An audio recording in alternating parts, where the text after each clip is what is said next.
It's alive! It's alive! It's alive! It's alive! Sa wakas ay sumaludo ng muli ang Junjun ni Rudius at ngayon ay magagamit niya na ito sa kanyang daily life kasama si Sylvie. If you know what I mean. Pero ano na? Ano na ang nakahain para sa ating bida sa susunod na arc na ito? Kung gusto mong malaman isimulan na natin yung video. Sa pagpapatuloy ng nakakapanabik na istorya ni Rudius sa kanyang pangalawang pagkakataon sa buhay, dumako tayo sa paglalakad niya sa hallway. Nakita niya sina Linya at Prosena na naglalakad din.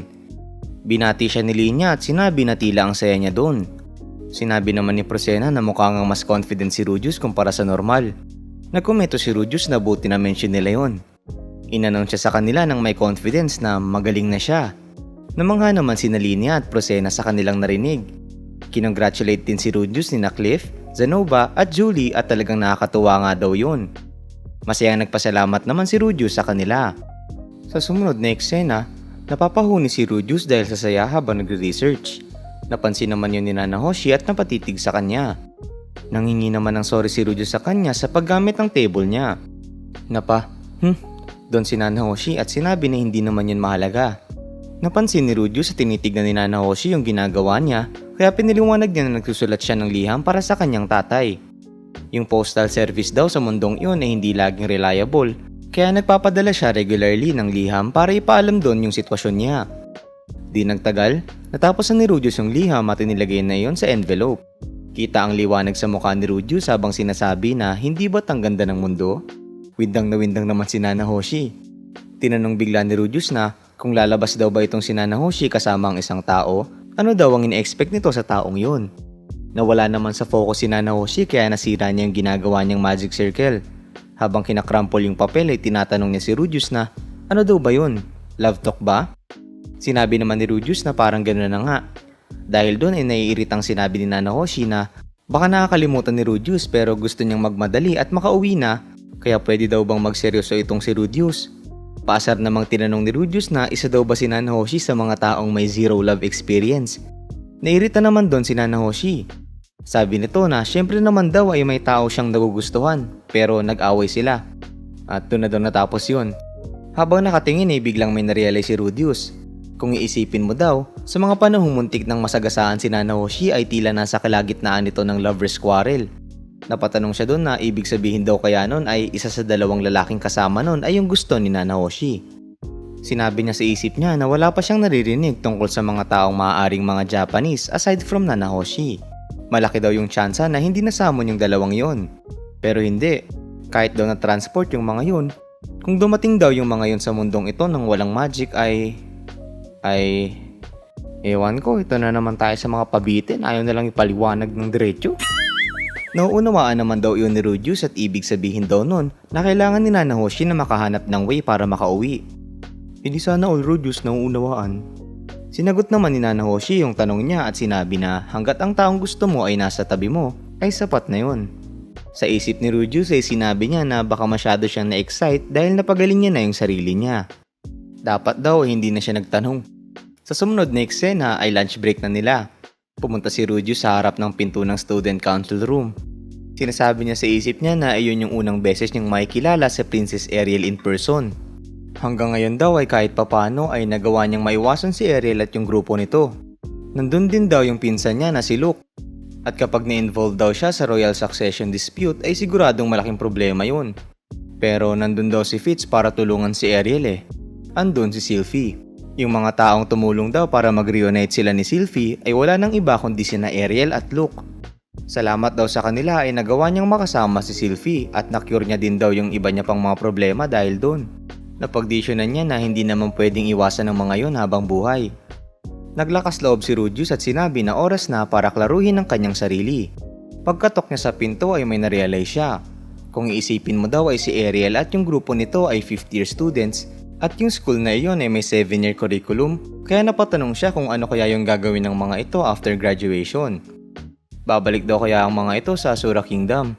Habang iniisip yun ay may sumagot na dahil sa kanyang pagkatok at tinanong kung sino siya. Sinabi naman ni Rudius yung pangalan niya at sinabi na gusto niyang pag-usapan ng isang bagay. Tumahimik ng saglit yung loob ng kwarto at biglang may umubo. Nangingibigla si Ariel ng tsaa kay Fitz at agad naman iyong ibinigay ni Fitz.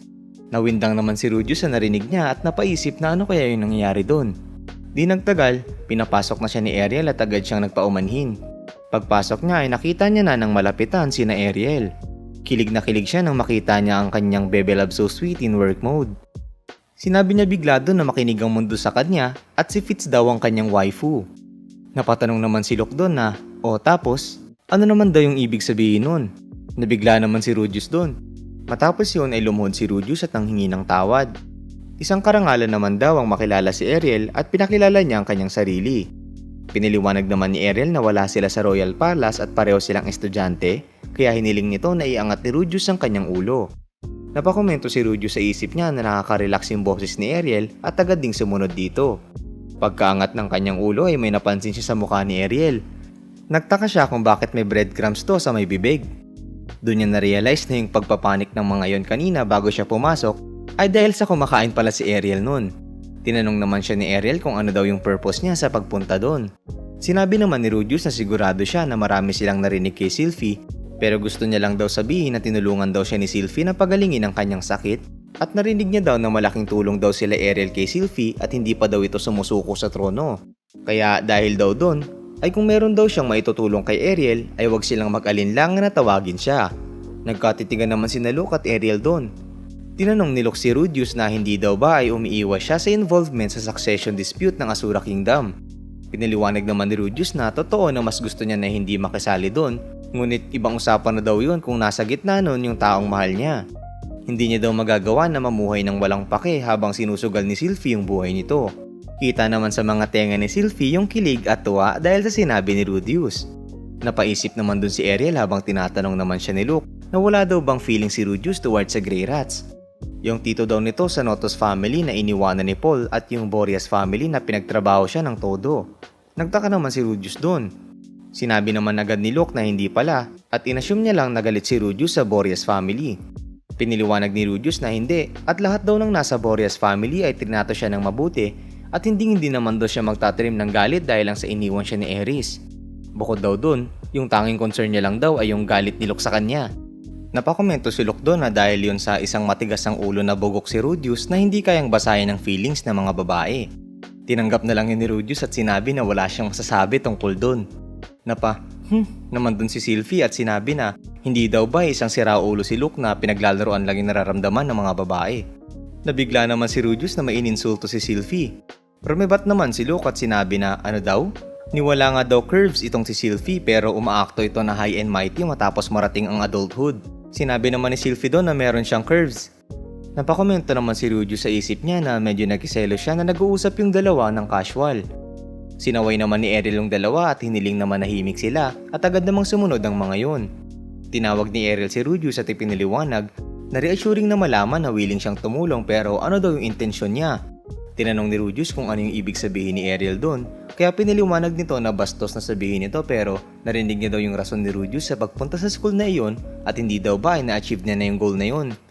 At bago pa daw siya mag-enroll ay kilalang kilala na daw siya. Tama daw ba na hinahanap ni Rudius yung pamilya niya dahil sa teleportation incident kung saan sumang-ayon si Rudius. Piniliwanag ni Rudius na sa ngayon ay yung nanay niya na lang yung hindi niya pa nahanap pero alam na nila yung location nito. Sa kasalukuyan daw ay hinahanap ngayon iyon ni Paul. Para naman daw na hindi sila magkasalisi ay nagpapadala siya ng liham sa base camp noon. Ngayon daw ay naghihintay lang siya ng balita sa tatay niya. Wala daw siyang intensyong umalis ng university hanggat wala siyang naririnig galing sa tatay niya. Pero hanggat hindi pa daw nahahanap ang lahat ng kanyang pamilya, ang pagsama niya sa kanila papunta sa Asura Kingdom ay yan na naman. Tinapos mo na Rudius eh. Nauunawaan naman daw yun ni Ariel at sinabi na okay lang sa kanya na unahin muna ni Rudius yung kailangan niyang gawin. Ang gusto niya daw itanong kay Rudius ay ano yung intentions niya kay Sylvie. Nagulat naman si Sylvie doon. Sinabi ni Ariel na sigurado naman na hindi lang intensyon ni Rudius na iwan ang bansang iyon at kitain ang kanyang tatay. Ngayong tapos na yung treatment niya. Itatapon na lang daw ba basta-basta ni Rudius si Sylvie matapos niya yung gamitin. Nagulat naman si Rudius sa tanong ni Ariel at malakas sa sinabi na syempre hindi niya yun gagawin at mananatili siya sa tabi ni Sylvie. At ano naman daw yung planong gawin ni Rudius ngayong nakuha niya na yung chastity ni Sylvie. Nung sasabihin na ni Ariel ang tungkol sa responsibilidad, agad na sinabi ni Rudius na kukunin niya yung responsibilidad niya kay Sylvie. Nagkomento naman si Ariel na madaling magsalita. Anong aksyon daw yung sa tingin ni Rudius na kailangan niyang gawin upang kunin ang responsibilidad na yon? Napaisip si Rudius at hindi nagtagal. Isinigaw niya doon na papakasalan niya si Sylvie. Dahil sa sinabi niyang iyon, nakakuha siya ng iba't ibang reaksyon galing kina Ariel, Luke at Sylvie. Sa huli, nagulat silang lahat dahil sa biglaang proposal ni Rudius. Dumako tayo sa reaksyon nila Ariel sa sinabi niya na papakasalan niya si Sylvie. Seryoso daw ba si Rudius sa kanyang sinasabi? Tanong ni Ariel. Sumang-ayon naman doon agad si Rudius. Nanahimik naman yung lugar doon. Bigla namang nagtaka si Rudius at sinabi na, "Di ba kapag iniisip mo yung pagkuha ng responsibilidad matapos yung mag-wrestling sa kama, ay iisipin mo daw ay kasal?" May nasabi daw ba siyang kakaiba doon? Totoo naman daw na parang medyo maaga yon pero ibinigay daw ni Sylvie sa kanya yung first time nun para tulungan siya. Dahil daw doon ay magiging faithful at committed siya kay Sylvie. Napatayo naman si Ariel doon at sinabi na mas magandang desisyon pa yung sinabi ni Rudius kaysa sa kanyang iniisip. Nawindang si Rudius sa biglaang pagbabago ng mood ni Ariel. Tinawag niya naman si Sylvie ng kasama ang apelyido ni Rudius at tinawag niya iyong Sylviette Greyrat. Kilig na kilig naman si Sylvie habang hindi makapaniwala na siya ay magiging Greyrat na. Pinaliwanag ni Ariel na ayun yung gustong sabihin ni Rudius, pero ano daw yung gustong gawin ni Sylvie doon? Napaisip si Rudius na nauwi iyon sa pagsasabi ng isang malaking declaration sa harapan ng boss ni Sylvie. Masyado niya daw kayang pinangunahan yung sarili niya doon. Sumagot naman si Sylvie sa tanong ni Ariel at sinabi nito na magpapatuloy siya na pagsilbihan si Ariel at gusto niya rin daw na gawin ang kanyang best bilang asawa ni Rudius. Tuwang-tuwa si Rudius na narinig niya at maski si Ariel ay nakangiti dahil sa pangyayaring yun. Nilapitan ni Ariel si Sylvie at sinabi na mukhang willing si Rudius na kunin na siya ngayon, kaya hindi daw ba ay hindi na kailangan ni Sylvie ng kanyang proteksyon. Hiniling naman ni Sylvie na wag iyong sabihin ng gano'n ni Ariel. Nagpasalamat naman si Ariel kay Sylvie. Matapos yun, pinalapit na ni Ariel si Sylvie kay Rudius. Sa kaisip-isipan nitong malibog nating bida, tila yuri daw yung nangyayari sa dalawa. Tinawag naman ni Sylvie yung pangalan ni Rudius kaya napatitig si Rudius sa kanya. Sinabi ni Sylvie na nag-look forward siya na makasama si Rudius kung saan ganoon din si Rudius. Kitang-kita naman sa mukha ng dalawa na masaya sila at naggitian ang dalawang lovebirds doon. Uy, may naiinggit. Matapos yun, sinabi ni Ariel kay Sylvie na kung magiging asawa na nito si Rudius ay hindi na nito kailangan magsuot ng panlalaki at umakto na ito bilang babae. Sinubukan namang kumontra ni Sylvie doon pero agad na sinabi ni Ariel na pero kapalit nun ay gagamitin niya ng kaunti ang pangalan ni Rudius. Nagtaka naman si Rudius doon. Pinaliwanag ni Ariel na sa ngayon, walang kahit sino sa area na iyon ang hindi pa naririnig ang pangalan ni Rudius. Kung basta-basta niya na lang daw ibibigay ang kanyang trusted confidant na si Fitz, ay sigurado daw na magkakaroon ng misunderstanding at gagawa ang mga tao ng kani-kanilang wild assumptions. Sinabi naman ni Rudius na okay lang naman sa kanya na sumali sa faction ni Ariel. Hindi naman daw yun mahalaga sabi ni Ariel at masyado daw siyang makapangyarihan at lampas sa capability ni Ariel na mamanage. Natameme naman si Rudius doon at sinabi na nauunawaan niya.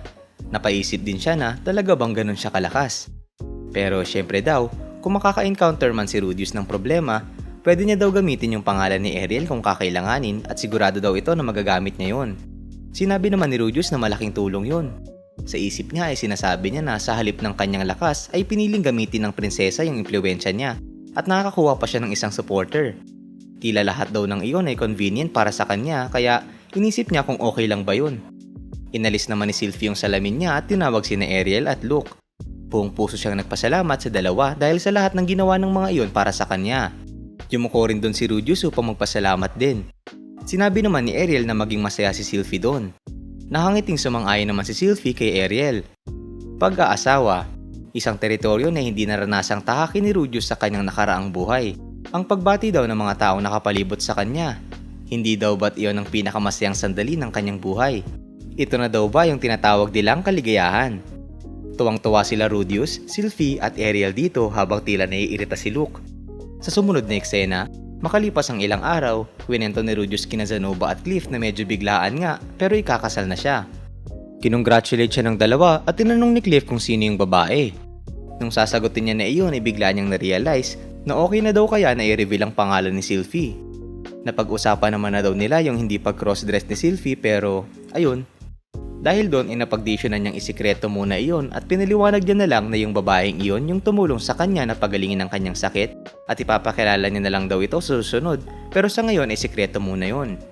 Sabi naman ni Cliff na kung yung fiancé ni Rudius ay follower ng Millis Church ay ipaalam niya lang, at kung okay lang si Rudius sa simplified ceremony ay pwede niyang isolemnize yung kasal nila para sa kanya. Sa isip ni Rudius ay marahil na hindi naman supporter si Sylvie at matapos yun ay nagpasalamat na din siya. Matapos yun ay may ipinakita si Rudius at sinabi na gusto niyang tulungan nila siya doon. Nagtaka naman sila Cliff kung ano iyon kaya piniliwanag ni Rudius na naghahanap siya ng bahay kung saan makakapaglabing-labing sila ni Sylvie ng magkasama. Napakomento naman si Cliff doon na ang bilis naman ni Rudius. Sinabi naman ni Zenobia doon na hindi naman daw yun mabilis at para sa isang married couple, ang isang bahay ay indispensable. Sumang-ayon naman si Cliff at sinabi na tama si Zenobia. Piniliwanag ni Rudius na yung ipinakita niya ay isang provisional contract para sa property na pinagnegotiatean niya. Napakomento si Zenobia na ang mura nun para sa size ng property na yun. Sinabi naman ni Rudius na sa katunayan, yung mansion na iyon ay may madilim na history at iyon daw ay isang haunted mansion. Gulat na gulat naman sina Zenobia at Cliff sa kanilang narinig. According daw sa real estate agent, sinasabi nila na may sumpa yung bahay na iyon at sa gitna ng gabi may maririnig ka daw na scraping sound. Kahit na sinubukan na daw ng mga iyon na hanapin yung sanhi ng scraping sound, ay hindi nila iyon nagawang makita. Matapos daw nila hayaan yon at inisip na mawawala rin, sa sumunod na araw ay lahat ng nakatira doon ay pinatay. Habang nanginginig sa takot, tinapatanong sina Zenobia kung sinubukan na daw ba nilang tumawag ng exorcist. Nagpost naman na daw ng request sa Adventurers Guild yun, sabi ni Rudius, pero hindi lamang daw yun unpopular at ilan sa mga adventurer na tumanggap nito ay pinatay din. Tila ang Magic Guild daw ay wala talaga sa posisyon na tutukan ng mga land-related matters. So sinasuggest daw ba ni Rudius na gumawa daw sila ng paraan ng sila-sila lang? Bakit naman daw kasi pinirmahan ni Rudius ang provisional contract ng ganong kadelikadong bahay, tanong ni Cliff. Nirason naman ni Rudius na dahil kapag daw naging matagumpay siya sa pag-exercise ng multo, ay nag-agree sila na bigyan siya ng further 50% discount sa mansyon na yun. Sa isip niya ay sinabi niya na pero kinailangan niya yung tulong ni na Ariel at Bodigadi habang nakikipag-negotiate nun. Nung aalokin na ni Zenobia si Rudius na siya nang bahala dun, ay agad na tinanggihan niyon ni Rudius at sinabi na pathetic yon para sa kanya kung aasa siya kay Zenobia. At dagdag pa daw dun, gusto niyang sorpresahin ng kanyang asawa ng isang bahay na siya mismo ang bumili. Sinabi naman ni Cliff na totoo na kapag ang lalaki ang nagprepara ng bahay, ay nagpapakita iyon ng maaasahan nito. Nauunawaan naman na daw ni Zenobia at Cliff yung rason kung bakit sila kinausap ni Rudius tungkol doon. Napangiti naman dito si Rudius at sinabi na, yes! Sa sumunod na eksena, pinuntahan nilang tatlo ang mansyon na tinutukoy ni Rudius. Tila nagkaroon sila dito ng maangas na eksena ng paglalakad papunta doon. Pagkarating nila sa harapan ng mansyon ay tinitigan nila iyon ng may kumpiyansa. Napatanong naman si Zenobia na so ayun na pala yung haunted mansion kung saan sumang-ayon si Rudius. Nagpasalamat ng galing sa puso si Rudius kina Cliff dahil sa pagpayag nila na tulungan siya i-exorcise yung multo na nasa bahay na yun. Wag naman daw umakto si Rudius na tila hindi sila close, sabi ni Zenobia. Sumang-ayon naman doon si Cliff at nagbayabang pa na bukod doon, pagdating sa exorcism ay kinakailangan daw ni Rudius ang advanced level divine attack magic ng kanyang henyong sarili. Nagpasalamat muli si Rudius at inaya na sila na pumasok sa mansion. Sa uli, ito ay ginagawa nila Rudius para sa layuning makabili ng bahay sa kalahating halaga. Dumako tayo sa pagpasok niya kasama sila Cliff at Zenobia sa haunted mansion. Nakaupo siya sa isang gilid habang merong hourglass sa kanyang tabi. Pagkaubos ng buhangin sa itaas ng parte nito, ay ginising niya na si Cliff at sinabi na oras na daw na mag-switch sila. Tumayo na agad si Cliff at tinanong kay Rudius kung siya na ba yung susunod na magbabantay kung saan sumang-ayon ito. Pinaliwanag ni Rudius na pumunta sila sa estate na iyon na kilala bilang isang haunted mansion upang i-exercise yung ghost na naroroon. Ngunit kahit matapos halugugin ang buong mansyon, ay walang nagpakita sa kanila. Inisip nila na baka konektado sa oras at lugar ang paglabas ng multo, kaya napagdesisyonan nilang manatili doon hanggang bukas kung saan namasakar yung previous residents. Kung iyon daw ay talagang mga bandits lang yung gumagawa, ay magiging simple lang iyon, pero inisip niya kung ano talaga yung may kagagawan nun. Habang natutulog siya ay bigla siyang ginising ni Cliff at sinabi na naririnig niya na yung scraping sounds. Pinagising na din ni Rudius si Zenobia at agad silang kumilos. Habang dahan-dahang naglalakad ay talagang nakakarinig siya ng scraping sounds. Pumikit si Rudius at agad na ginamit ng kanyang foresight eye upang maging handa. Sinilip niya ang isang kwarto ng may pag-iingat at nilibot ang kanyang mga mata. Napatanong naman si Zenobia kung may nakita ba siya, kung saan sinabi niya na wala. At mukhang yung tunog daw ay nanggagaling sa ibaba nila. Sinabi ni Rudius kay Zenobia na maghahanap siya ng mga kalaban kung saan naunawaan naman daw iyon ni Zenobia at siya na daw ang magiging vanguard. Pinauna naman ni Rudius si Cliff kung saan sumang-ayon naman iyon. Di nagtagal, sabay-sabay na sila bumaba sa mas mababang palapag. Nagmasid-masid sila dito at nilibot ang lugar. Matapos yun, sinabi ni Zenobia na naghanap na siya hanggang sa basement pero wala pa rin siyang nakita habang hingal na dito sina Cliff at Rudius. Sa isip ni Rudius ay sinasabi niya na ninervyos lang siya. Matapos yun ay inaya niya na sila Zenobia na bumalik sa room at halugugin na lang ulit yung mansion bukas.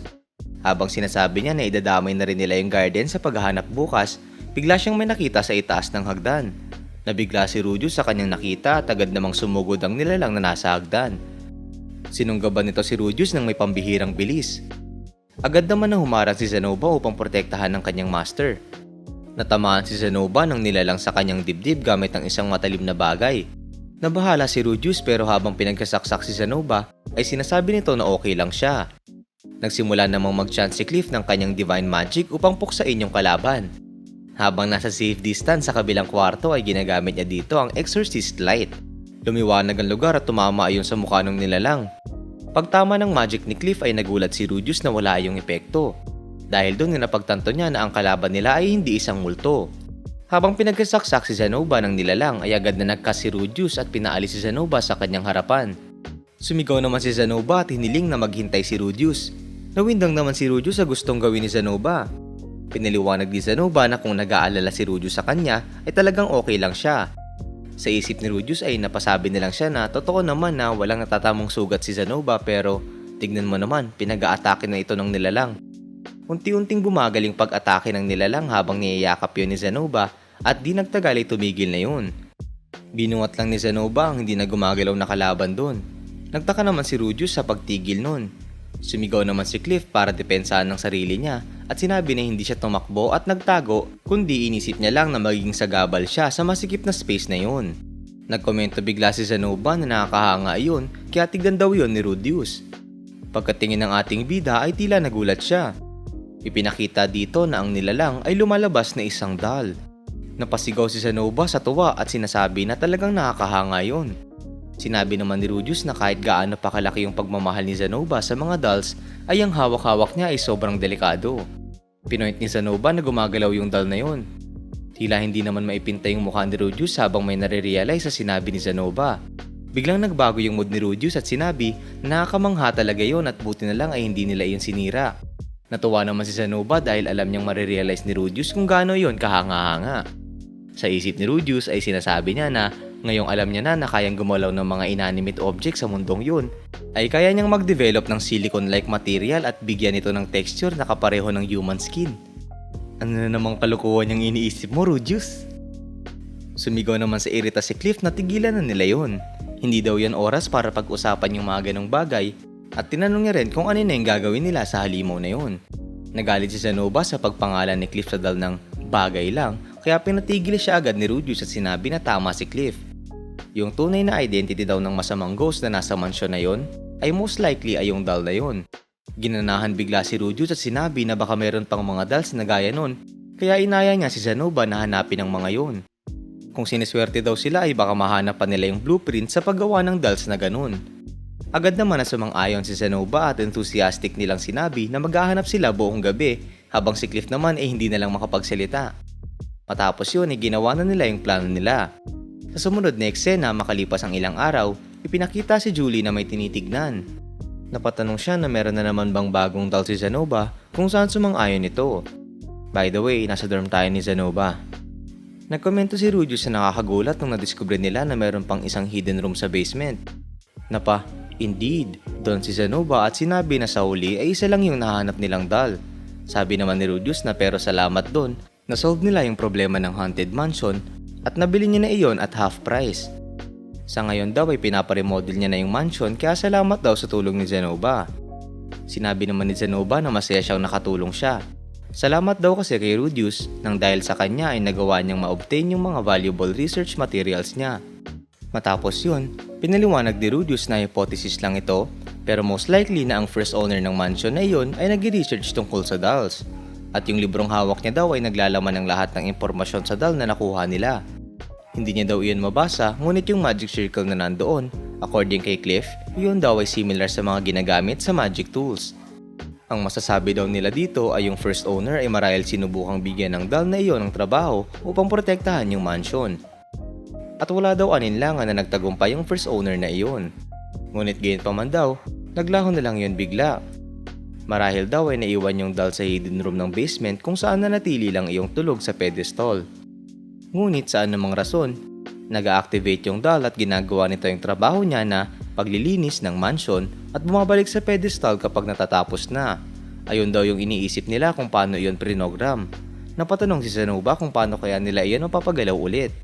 Baka daw ay gumalaw iyon kapag na-recharge na yung magic nun sa pamamagitan ng paglalagay sa pedestal, pero hindi daw sila nakakasigurado doon unless iimbestigahan nila kung paano iyon gumagana, sabi ni Rudius. Paglabas si Julie sa kwarto ay biglang may tinanong si Zenoba. Mako-convince niya daw ba si Rudius na iwan niya yung pag-research ng moving doll na iyon sa kanya? Nagulat naman si Rudius dito. Pinaliwanag ni Zenoba na yung mana pool niya ay maliit at clumsy daw ang kanyang mga kamay.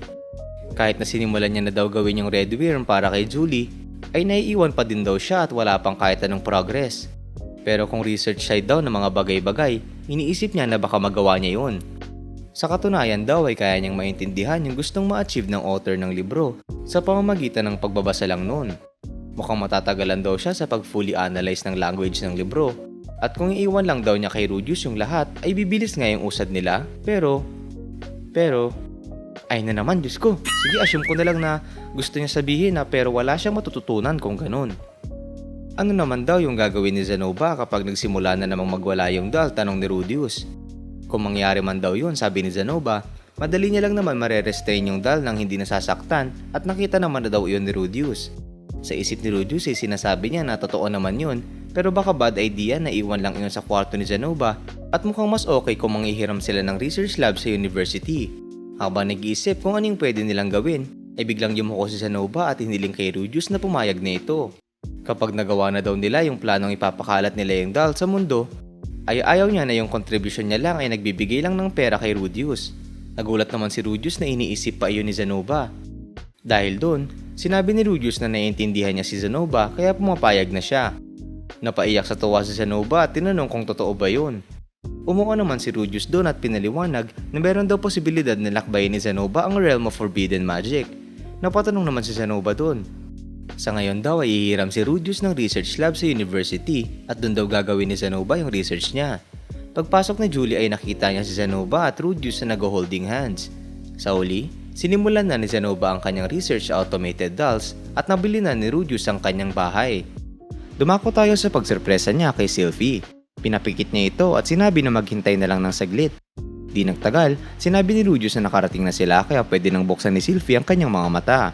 Pagdilat ni Sylvie ay tuwang-tuwa siya nang makita niyang napakagandang bahay na binili ni Rudius para sa kanila. Pumasok na sila doon at nilibot na ang kanilang mansyon. Sinabi ni Sylvie na talagang nasurpresa siya ni Rudius at kailan daw siya nagprepara ng bagong bahay. Natawa naman si Rudius at napakomento na tila ang weird ng tono ni Sylvie. Maaaring narinig na daw ba ni Sylvie ang tungkol doon sa ibang tao? Pinaliwanag naman ni Sylvie na ganun yung mangyayari kapag ginamit daw ni Rudius yung pangalan ni Ariel. Siguradong maririnig niya daw yung tungkol doon pero hindi man lang daw pinaalam ni Rudius yun sa kanya. Nagsorry naman si Rudius at sinabi na gusto niya kasing sorpresahin si Sylvie. Nung tinanong ni Rudius na kung hindi daw ba yun nagustuhan ni Sylvie, ay pinaliwanag ni Sylvie na nakakatuwa iyon at masaya siya na sobrang nag-effort pa si Rudius sa pag-renovate ng mansyon. Pero kung wala daw sasabihin kahit ano si Rudius sa kanya ay ma-anxious siya, kaya gawin niya na lang daw yung mga bagay-bagay ng normal. Napangiti si Rudius dito at agad na niyakap si Sylvie. Nauunawaan niya daw yung gusto ng kanyang asawang pinaka-cute sa buong mundo. Tuwang-tuwa naman si Sylvie habang nakayakap. Bigla na lang sinabi ni Rudius na pag-usapan nila ang isang bagay na seryoso.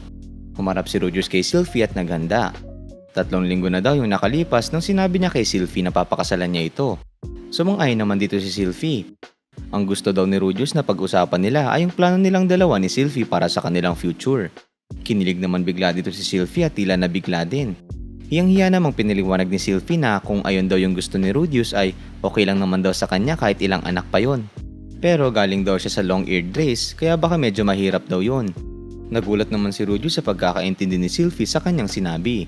Napaka-enticing proposition naman daw yon, sabi ni Rudius, pero yung gusto niyang pag-usapan dito ay yung trabaho ni Sylvie bilang bodyguard ni Princess Ariel. Hindi daw ba ay magiging mahirap ang pag-juggle ng marriage at bodyguard duties? Medyo nahiya si Sylvie doon at napasabing ayun pala yung ibig sabihin ni Rudius, at regarding naman daw doon ay napag-usapan nila iyon ni Ariel. Pinaliwanag niya na 2 taon na lang sila magtatagal sa country na iyon, pero hindi sila agad babalik sa Asura Kingdom matapos yung graduation nila. Base daw sa rough estimate, baka 5 taon pa ulit. Napatanong naman si Rudius dito na so meaning, walang intention si Sylvie sa pag-quit sa pagiging bodyguard ni Ariel. Nagsorry si Sylvie at sinabi na ngayong pinag-iisipan niya na ito, hindi daw iyon yung gustong marinig ni Rudius. Kahit na bumili daw si Rudius ng napakagandang bahay, ay hindi rin siya makakapag-stay sa loob nun madalas dahil sa kanyang bodyguard duties. Paiyak na sinabi ni Sylvie na talagang failure lang siya bilang asawa at wala na talaga siyang kwenta. Napatitig naman dito si Rudius at sinabi sa isip niya na kung yung kausap niya daw yung Sylvie dati na laging dumidepende sa kanya, ay hindi niya sasabihin yung mga ganong bagay. Matapos magsalita ni Sylvie ay sinabi ni Rudius na gusto niyang makasama si Sylvie, kaya sana daw ay pakasalan siya nito. Wag na daw itong mag-alala sa kanyang bodyguard duties at si Rudius na daw ang bahala sa pag-alaga ng bahay. Gawin lang daw ni Sylvie yung mga gusto nitong gawin. Napangiti naman si Sylvie at nagpasalamat. Para daw maging smooth ang kanilang married life, ay kapag meron silang bagay na hindi sila satisfied, siguraduhin daw nilang pag-uusapan nila iyon. Sumang-ayon naman doon si Sylvie. Tinanong naman ni Rudius na sa ngayon daw ba ay meron itong gustong sabihin sa kanya. Nag-isip naman si Sylvie ng kanyang sasabihin at di nagtagal, sinabi lang nito na wag biglang mawawala si Rudius sa kanya. Napangiti si Rudius doon at sinabi na nauunawaan niya yun. Tuwang-tuwa naman ng mag-asawa matapos ang kanilang seryosong pag-uusap. Naisip bigla ni Rudius na yung mood ngayon ay sakto kaya napag-desisyon na niyang tumesting makaisa. Naputol naman yun agad nung may narealize si Sylvie. Pinaliwanag niya na since kakasal na sila at meron na silang bahay, kailangan daw nilang imbitahan yung close friends nila para kumain at gagawin niya daw ang lahat ng kanyang makakaya upang makapag-hain ng masarap na pagkain. Narealize naman ni Rudius na yung so-called wedding reception yung gustong gawin ni Sylvie. Sumang-ayon si Rudius sa gusto ni Sylvie at tinanong kung sino ba yung dapat nilang imbitahan dahil marami daw silang kilala. Sa sumunod na eksena, makalipas ang ilang araw ay dumating na ang kanilang reception day. Naghanda na ng maraming sangkap si Sylvie para sa kanyang lulutuin. Hinaipap niya ang kanyang sarili at sinabi na iyon ang klase ng trabaho para sa isang asawa. Sinabi niya naman kay Rudius na inaasahan niya ito na i-entertain muna yung mga bisita kung saan sumang-ayon si Rudius. Matapos yun ay dumating na doon sina Linya at Prosena at kinongratulate sila ni Sylvie sa kanilang kasal. Nagdala rin sila ng offering na isang malaking boar. Napakaaga naman daw nilang dalawa, sabi ni Rudius. Pinaliwanag naman ni Linya na silang mga beast people ay may ganong common practice. Kapag a-attend daw sila ng mga celebration, kailangan daw nilang magdala ng pasalubong at pumunta ng maaga. Isa rin daw yung proof ng kanilang loyalty sa kanilang boss, sabi ni Prosena. Di nagtagal, dumating rin doon sina Zenobia at Julie at nagpasalamat ang mga ito sa pag-invite ni Rudius sa kanila. Tuwang-tuwa naman si Rudius sa kanilang pagdating at nakitan din siya sa suot ni Julie. Tinawag ni Rudius si Zenobia ng Your Highness, kaya sinabi nito sa master niya na huwag siyang tawagin ng ganun at tratuhin na lang siya nito na parang basura na kagaya ng normal niyang ginagawa. Dahil doon ay pinapunta siya ni Rudius na parang utusan na tumambay doon sa gilid kung saan agad naman siyang sumang-ayon. Nagulat si Zenobia nang makita niyang nauna si Linya sa kanya kaya nag-asara na naman yung mga yon. May kumatok ulit sa pinto at lumalabas na iyon si Ariel kasama ang kanyang mga tauhan at nagpasalamat din ito sa pag-imbita sa kanila ni Rudius. Nagpasalamat din si Rudius sa pagpunta nila doon. Pinaliwanag naman ni Ariel na hindi pa siya pamilyar sa practices ng mga commoners, kaya ipagpaumanhin daw siya ni Rudius sa kahit anong discourteous behavior na kanyang pwedeng magawa. Medyo nairita naman si Linya nang makita sila Ariel na dumating doon. Tuwang-tuwa naman si Sylvie sa pagdating nila Ariel. Inutusan ni Ariel sina Elmore at Clee na tumulong kay Sylvie sa pag-setup ng lamesa. Di nagtagal, dumating din dito sina Cliff at Elena Liz at napakomento si Cliff na ang linis na ng bahay na yun. Ipinakita naman ni Elena Liz na tila may pinipilit na pumasok dahil acquaintance din naman daw iyon ni Rudius. Nagulat naman si Rudius sa nakita niya at lumalabas sa sinana Hoshi iyon. Pero mas nagulat daw siya na magkasama yung tatlong yun. Nakita daw nila Elena Liz si Nana Hoshi na nakatayo sa pinto nila Rudius kaya tinanong niya na hindi ba't bisita rin naman yun. Sumang-ayon naman si Rudius at pinakilala si Nana Hoshi bilang si Silent 7 Stars. Gulat naman si Cliff nang malaman niya na iyon ay si Silent.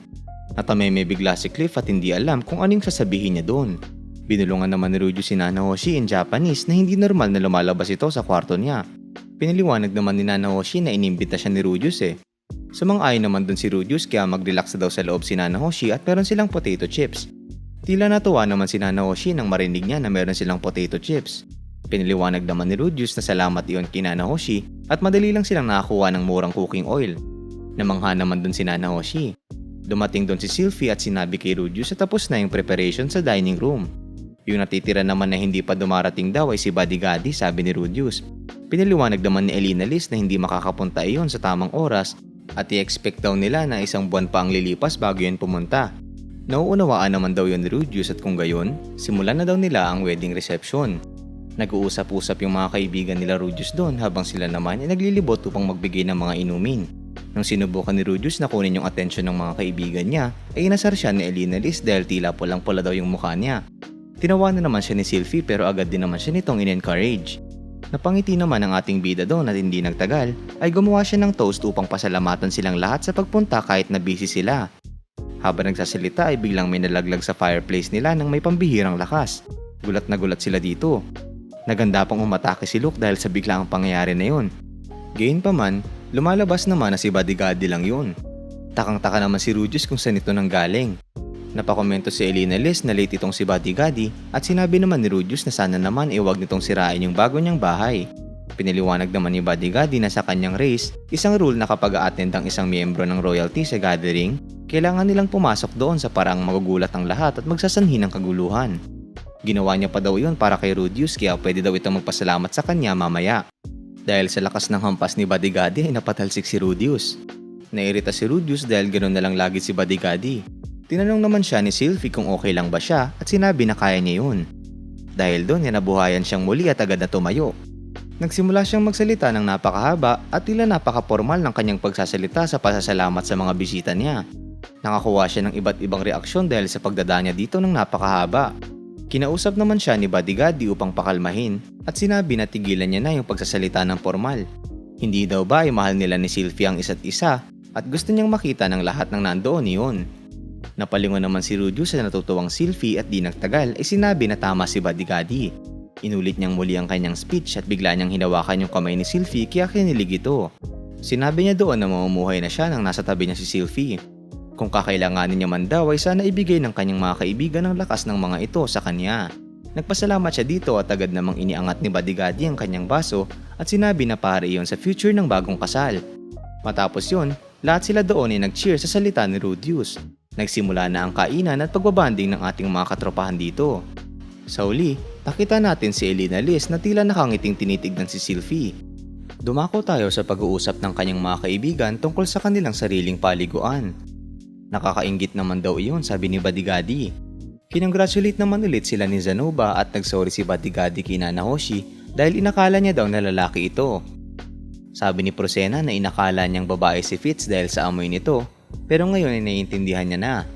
Sa isip naman ni Linya ay sinasabi niya na ayun pala yung dahilan kung bakit hindi sila ginalaw ni Rudius.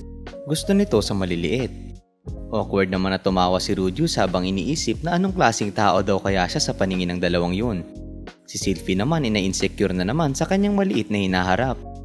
Naglakad na palayo sina Linya habang sinasabi na satisfied na sila na naglalabing-labing sina Sylvie at Rudius.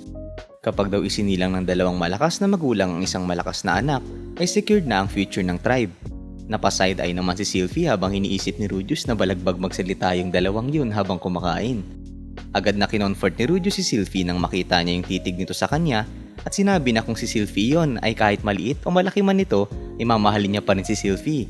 Nilapitan naman sila ng tila wasted na Nanahoshi at kinongratulate ulit sila sa kanilang kasal. Nagpasalamat din dito si Rudius at nung aalis na si Nanahoshi, bigla siyang pinigilan ni Sylvie. Sinabi ni Sylvie na simula nung nagkakilala sila ay naging curious na siya. Sinabi daw kasi nito ni Nanahoshi na galing sila ni Rudius sa parehong hometown, kaya ano daw yung ibig sabihin niya doon?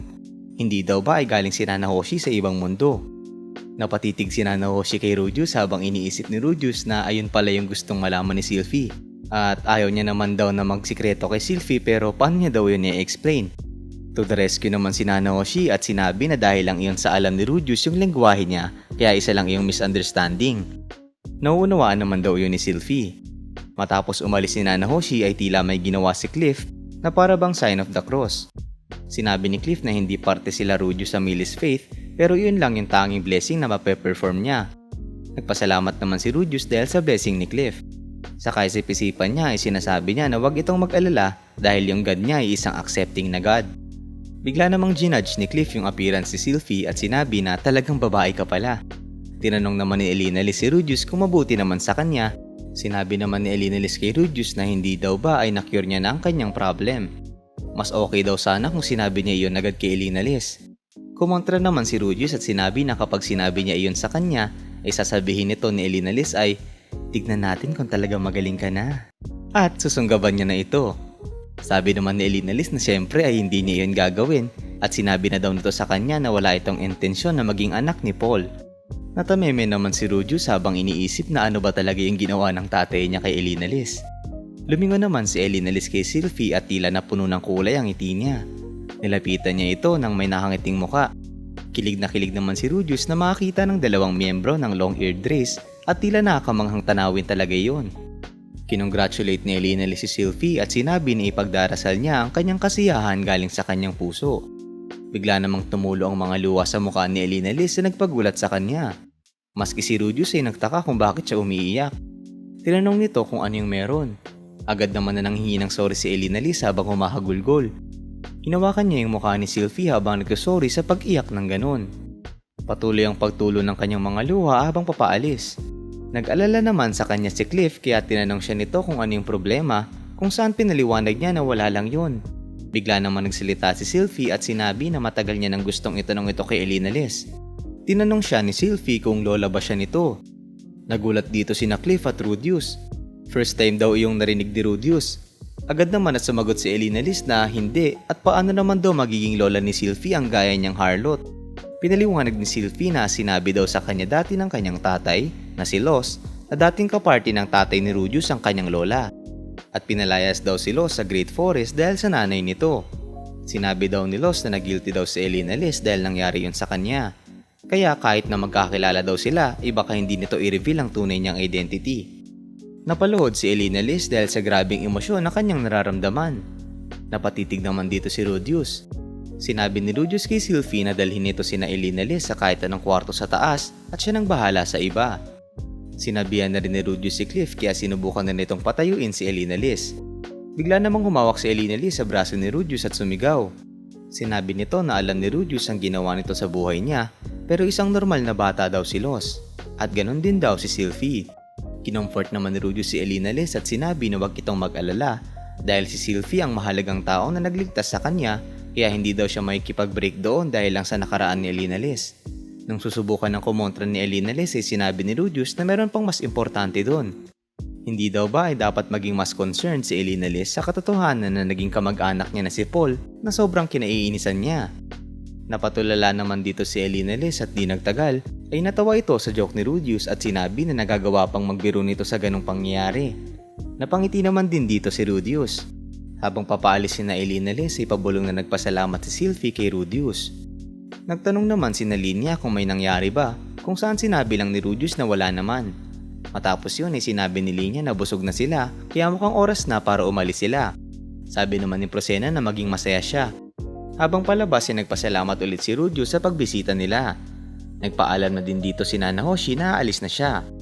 Sina Bodyguard naman ay dinala na si Zanoba at nagpaalam na rin kay Rudius. Pagpunta naman ni Rudius sa dining area ay nakita niya dito si Ariel na sinusuotan ng coat ng kanyang tauhan. Nagpasalamat si Ariel sa kanya at tinanong kung nasaan si Sylvie, kung saan sinabi naman ni Rudius na nasa taas yon. Nag-isip-isip si Ariel at di nagtagal ay hiniling niya kay Rudius na bigyan siya nito ng oras sa ibang pagkakataon nang hindi kasama si Sylvie. Pumayag naman dito si Rudius at tinanong kung may pinaplano ba si Ariel, kung saan sinagot ni Ariel na magsasaya lang sila. Pwede niya daw sabihin nito na to settle a score. Nauunawaan naman daw iyon ni Rudius. Matapos yun ay nagpaalam na si Ariel kasama ang kanyang mga tauhan. Napagdesisyon na naman ni Rudius sa sumunod na sa kwarto kung nasaan sila Sylvie. Sa sumunod na eksena, nagdala ito ng tsaa at pumunta na sa kwarto. Piniliwanag niya kay Sylvie na nagsiuwian na yung iba kaya wag daw silang magmadali doon. Pagpasok ni Rudius sa kwarto ay agad na nagpasalamat si Elinalys sa consideration niya. Salamat daw sa kanya ay nakausap niya ng matagal yung apo niya. Napasabi dito si Rudius na totoo pala talaga yon. Sumang-ayon si Elena Liz at sinabi na nung panahong unang pagkakita niya pa lang daw kay Sylvie ay alam niya ng kadugo niya iyon pero hindi niya daw inaakala na anak iyon ni Los. Sinabi niya rin doon na hindi daw ba ay namatay na si Los kung saan nalungkot lang si Sylvie. Piniliwanag ni Elena Liz dito na kahit meron siyang curse ay namuhay pa din siya ng rather uninhibited life sa kanyang nakaraan. Dahil dito ay naka-encounter siya ng maraming problema at nito lang mga nakaraang dekada ay naging mas responsable sa kanyang sarili. Binigyan niya din daw ng maraming problema yung mga anak at apo niya. Hindi daw tumigil ang mga yon sa pagtaboy sa kanya, ngunit you reap what you sow, kaya tinanggap niya na lang yun. Hindi niya daw intended na i-reveal kung sino siya, pero nung nakita niya yung saya ng kanyang apo ay na-overwhelm siya ng kanyang emosyon, kaya hindi niya na iyon napigilan. Pasensya na daw dahil doon. Sinabi naman ni Sylvie na sabi daw ng tatay niya na narinig niya mula kay Paul kung anong klaseng tao si Elena Liz noong sila magka-party pa at nais niyang ipakilala si Sylvie sa kanya.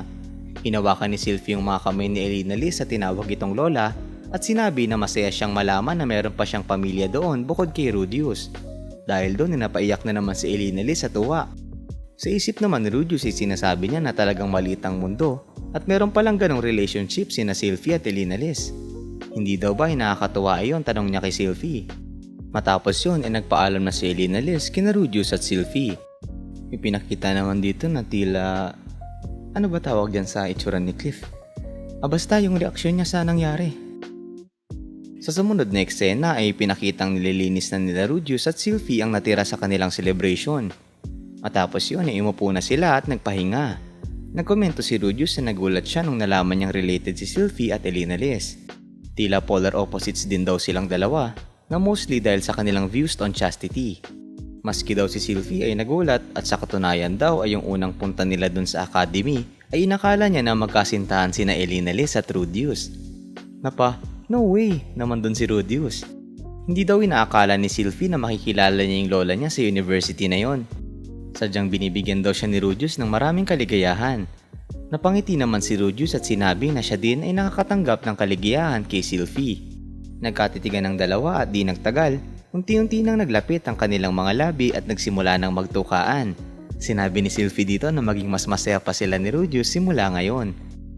Sa huli, naging masaya ang kanilang celebration at na-confirm na lola talaga ni Sylvie si Elena Liz. Dumako tayo sa pagja-jogging niya sa umaga. Di nagtagal ay nakauwi na siya at binati niya si Sylvie. Winelcome naman siya ni Sylvie. In-enjoy ng ating couple ang kanilang married life. Naubos na ni Rudius yung pagkain niya kaya tumayo na siya sa upuan. Sinabi naman ni Sylvie na sandali lang at pagkatayo nito ay kinis niya si Rudius at sinabi na may naiwang sauce si Rudius malapit sa kanyang labi. Dahil doon ay kilig na kilig si Rudius. Sa isip ni Rudius ay sinasabi niya na talagang nakakatuwa ang maging newlywed. Na-excite pa daw siya sa umaga dahil doon. Paglabas nila sa bahay nila ay pinaliwanag ni Sylvie na wala siyang duty bilang bodyguard mamayang gabi kaya gusto daw ba ni Rudius na mag-shopping sila pa uwi. Pinaliwanag naman ni Rudius na meron siyang aasikasuhin pagtapos ng class kaya pwede daw ba na si Sylvie na yung bahala sa shopping. Nauunawaan naman daw yun ni Sylvie at sige daw. Nagsorry naman si Rudius kasi nag-break pa si Sylvie sa night shift para doon kung saan sinabi ni Sylvie na wag siyang mag-alala dahil okay lang yon. Matapos yun nainayan na ni Sylvie si Rudius na pumunta sa school. Kita ang tuwa sa mukha ng ating lovebirds habang tinitignan naman sila ng ibang mga estudyante doon. Nagkomento naman si Rudius na kahit na sinabi na daw ni Errol kay Sylvie na mag-behave ng mas feminine ay hindi pa rin daw nito susuotin yung uniform ng babae. Pinaliwanag naman ni Sylvie na hindi naman daw magiging maganda tignan yon sa kanya pero iniisip niya naman na pahabain yung buhok niya.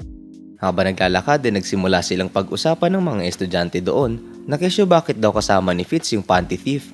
Yung isa dito ay sinasabi pa na merong chismis na ibinigay ni Errol si Fitz kay Rudius. Habang pinag-uusapan siya ay iniisip ni Rudius na mukhang mami-misunderstood na naman siya ng matagal-tagal.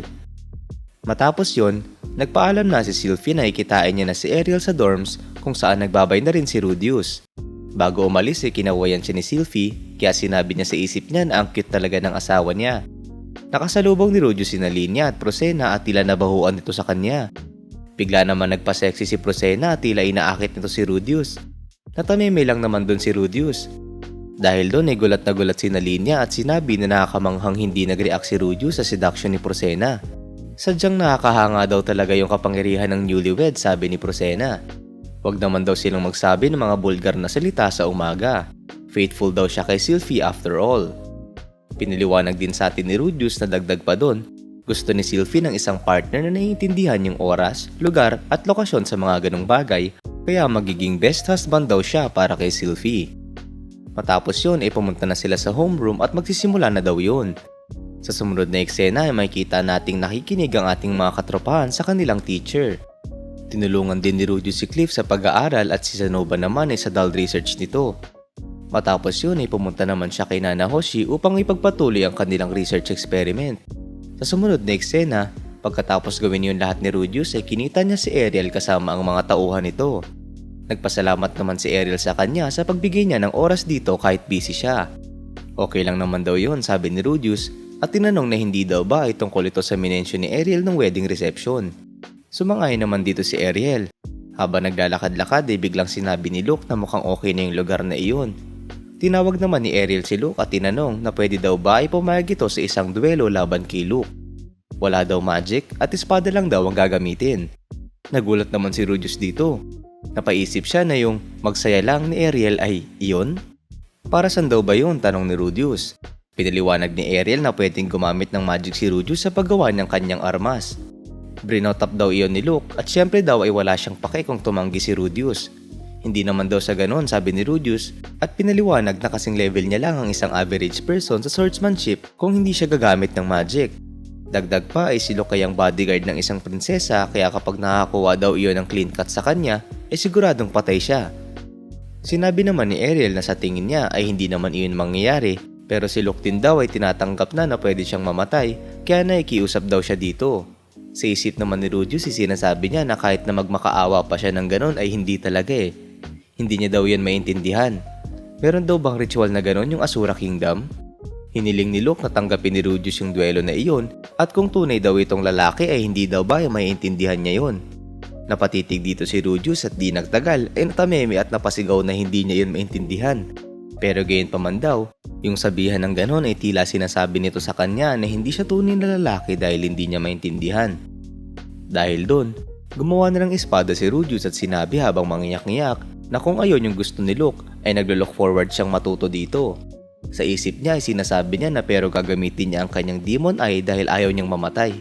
Nagpasalamat naman dito si Ariel. Nagkaharapan ng magpinsan habang nakataas ang kanilang armas at di nagtagal, pinasimula na sila ni Ariel na magbakbakan. Agad na sumugod si Luke na kala mo galit na galit. Napatitig naman dito si Rudius at tila nagtataka. Ano daw yung napapansin niya dito? Ang bagal daw. Pero hindi daw eh. Kumpara sa isang average person ay siguradong hindi mabagal si Luke. Ngunit gayon pa man ay, ayun. Habang sumusugod si Luke ay naalala niya yung mga galaw nila Ares at Ruijerd. At habang nakikita ito ay pansin na pansin ang agwat ng bilis ni Luke kumpara sa dalawa. Medyo nawirduhan si Rudius na hindi kasing bilis si Luke nang inaakala niya. Pagka-swing ni Luke ay agad na naghandang kumounter si Rudius. Ginamit niya dito ang Sword God style, First Strike Disarm, at nagawang matanggal yung pagkakahawak ni Luke sa espada nito. Matapos yun ay agad ulit na pumorma si Rudius pero di nagtagal ay sumugod muli si Luke habang sinasabi na hindi pa sila tapos. Gayunpaman, padali lang ulit itong na-counter ni Rudius at sinipa siya nito sa baba. Dahil doon ay malakas na napatalsik si Luke. Matapos ang sipa na iyon ay agad silang pinatigil ni Ariel. Ipinakita dito ang nabigong Luke sa sarili niyang hamon kay Rudius. Inutusan ni Ariel si Elmoa na ihil si Luke kung saan agad naman itong ginawa yun. Sinabi ni Rudius sa isip niya na sobrang daming mas malalakas na swordsman kaysa sa kanya. Duda siyang magtatagumpay siya laban kina Elinales o Soldat kung wala yung demon eye o magic niya. Paano niya daw ba sasabihin ito? Hindi daw ito magandang sabihin pero tila napaka-ordinary lang daw ni Luke. Nilapitan niya iyon at inabot ang kanyang kamay. Tinanong niya si Luke kung okay lang ba ito, kung saan tumayo na ito mag-isa at sinabing okay lang siya. Kita naman ang pagkadismayan ni Luke sa nangyari. Yumuko ito at sinabi na iniiwan niya na kay Rudius ang kaligtasan ni Sylvie. Umokay naman dito si Rudius. Naisip ni Rudius na kaya daw ba nila iyon ginawa ay tinetesting lang siya ng mga ito para makita kung pwede na nilang iwan si Sylvie sa kanya. Nilapitan siya ni Ariel at sinabi na maraming salamat at expected na daw iyon kay Rudius. Mukhang may mga concerns din daw si Luke matapos siyang pakasalan ni Sylvie. Pwede mo daw yung tawagin na a man's pride. Napatanong naman si Rudius na maaari daw ba na pareho ang nararamdaman nila ni Luke para kay Sylvie. Tila nairita naman si Ariel sa tanong niya at pinaliwanag na lahat sila ay mahal si Sylvie pero hindi in a romantic sense. Dahil lang daw iyon na comrade sila na marami ng pinagdaan ng paghihirap ng magkasama. Agad naman na nanghihi si Rudius ng sorry dahil may nasabi daw siyang inappropriate kung saan ginitian naman siya ni Ariel. Sa isip ni Rudius ay sinasabi niya na totoo naman daw yun. Maski si Luke ay nakikipaglaban simula noon kasama si Sylvie upang protektahan si Ariel. Bigla namang pinaliwanag ni Ariel na eventually ay babalik siya sa Asura Kingdom. Either kukunin niya daw yung trono o mamamatay pagbalik niya. Ayun lang daw yung outcomes na kanyang pwedeng mapuntahan. Ang latter daw sa dalawang iyon ay labis na mas lamang at ang Asura Royal Palace ay para sa kanya ay parang isang libingan. Napatitig naman si Rudius sa kanya nang may pag-aalala. Tinanong niya dito kung wala na bang opsyon na wag na lang itong bumalik. Piniliwanag naman ni Ariel na kung mananatili siyang tumatakbo, magsisimula na siyang mawala ng paningin kung bakit pa siya nabuhay. Kung hindi daw siya lalaban hanggang huli, hindi niya mahaharap yung mga taong namatay habang naniniwala sa kanya. Iyon daw ay ang kanyang tungkulin. Gayunpaman daw, hindi dinadala ni Sylvie yung responsibilidad na iyon. Laging nanatili daw si Sylvie sa kanyang tabi. Kahit pa sa kanyang pinakamababa ay nanatili iyon. Pero sapat na daw ang nagawa nun at dapat daw ay maglakbay na si Sylvie sa sarili nitong landas. Kahit na determinado siyang sundan sila hanggang sa dulo, ay kapag nag-asawa at nagkaanak na daw si Sylvie, ay ang desires daw na iyon ay dapat nang maglaho ng natural. Pero kung hindi daw magbago yung isip ni Sylvie ay hinihiling niya kay Rudius na siguraduhin pigilan niya si Sylvie pag dumating na ang araw na iyon. Gayunpaman daw, kung hindi aalagaan ni Rudius si Sylvie at magdulot ito ng masasakit na alaala sa kanya, ay kukunin daw nila pabalik si Ariel gamit ang kanilang buong puwersa. Nagulat doon si Rudius pero di nagtagal ay agad niyang sinabi na aalalahanin niya yun. Matapos yun, nagpaalam na sila Ariel at sinabi na iiwanan nila si Sylvie kay Rudius. Umuo naman dito si Rudius at ni-reveal na narinig pala ni Sylvie ang pag-uusap nila. Sa sumunod na eksena, nakauwi na si Rudius at nakakita ito ng liham sa lapag. Winelcome siya ni Sylvie nang natutuwa. Pinaliwanag ni Sylvie na nagkaroon din siya ng gagawin kaya hindi siya nakakapag-shopping kaya next time daw ay pwede na silang makapag-shopping ng magkasama ni Rudius. Habang nagsasalita ay biglang napasigaw si Rudius sa binabasa niyang liham. Nag-alala naman dito si Sylvie at napatanong kung ano yung problema. Sa huli, pinaliwanag ni Rudius na nakatanggap siya ng liham nang galing sa tatay niyang si Paul. Masaya daw itong si Paul na lumalakad si Rudius sa sarili niyang landas. Sa ngayon daw, nasa esports sila sa Central Continent at papunta na daw sila sa Bigaret Continent kung nasaan si Zenith. Siguradong narinig na daw ito ni Rudius kay Elena Liz at sumali daw si Roxy at Talhan sa pagligtas kay Zenith. Pero yung Bigaret Continent daw ang may second harshest environment after the Demon Continent. Dahil doon ay hindi daw madadala ni Paul sina Norn at Aisha sa ganong klaseng lugar kaya pinapunta niya yung dalawang iyon kung nasaan si Rudius. Nagtaka naman si Rudius kung paano pupunta yung dalawang iyon doon. Piniliwanag ni Paul na by coincidence, nakapag-reunite daw sila with a certain someone at pumayag daw iyon na i-escort yung mga bata. Kilalang kilala din daw ng taong iyon si Rudius. Bigla namang may narealize si Rudius at naisip na baka yung tinutukoy ni Paul ay taong tinutukoy niya, hindi ko alam. Ayun din sabi niya. Gusto daw ni Paul na i-admit ni Rudius sina Norn at Aisha sa isang school at nagbigay na daw ito ng pera para sa kahit anong initial expenses. Sa katunayan daw ay dapat siya nga yung gumagawa nun bilang tatay nila. 15 na rin daw si Rudius at by the time daw na matanggap niya itong letter ay 16 o 17 na siya. Talagang hopeless father daw siya no? Tanong niya kay Rudius. Pinaliwanag din dito ni Paul na hindi ganun nagkakasundo yung mga kapatid niya. Si Aisha daw ay isang genius habang si Norn naman ay isang ordinaryong bata lang. Sana daw ay mabantayan niya sila bilang kuya at hindi humantong sa hindi niya magustuhan si Norn. Sa ngayon daw ay ayun na yung gusto niyang sabihin at pasensya na daw sa pag-iwan ng lahat ng iyon sa kanya. Kapag naging smooth daw ang mga bagay-bagay ay sure daw na magkikita silang muli in 1 or 2 years. At kapag nagkita na daw sila ay magkakaroon sila ng grand celebration ng magkakasama bilang pamilya. Matapos basahin yung liham ay napangiti si Rudius habang iniisip na isa iyong liham na punong-puno ng apologies. Nagkomento si Sylvie na mukhang hindi pa nakakarating kay Paul yung liham na pinadala nila tungkol sa kasal nila.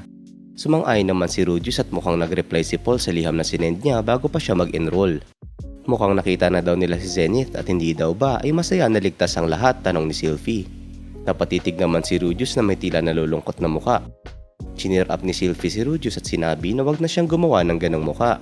Kasama niya daw si Rudius at si Elena Liz kaya hindi daw lonely itong si Sylvie. Kapag dumating na din daw doon si Norn at yung iba pa nilang kapamilya ay hindi ba ay magiging livelier yung bahay nila.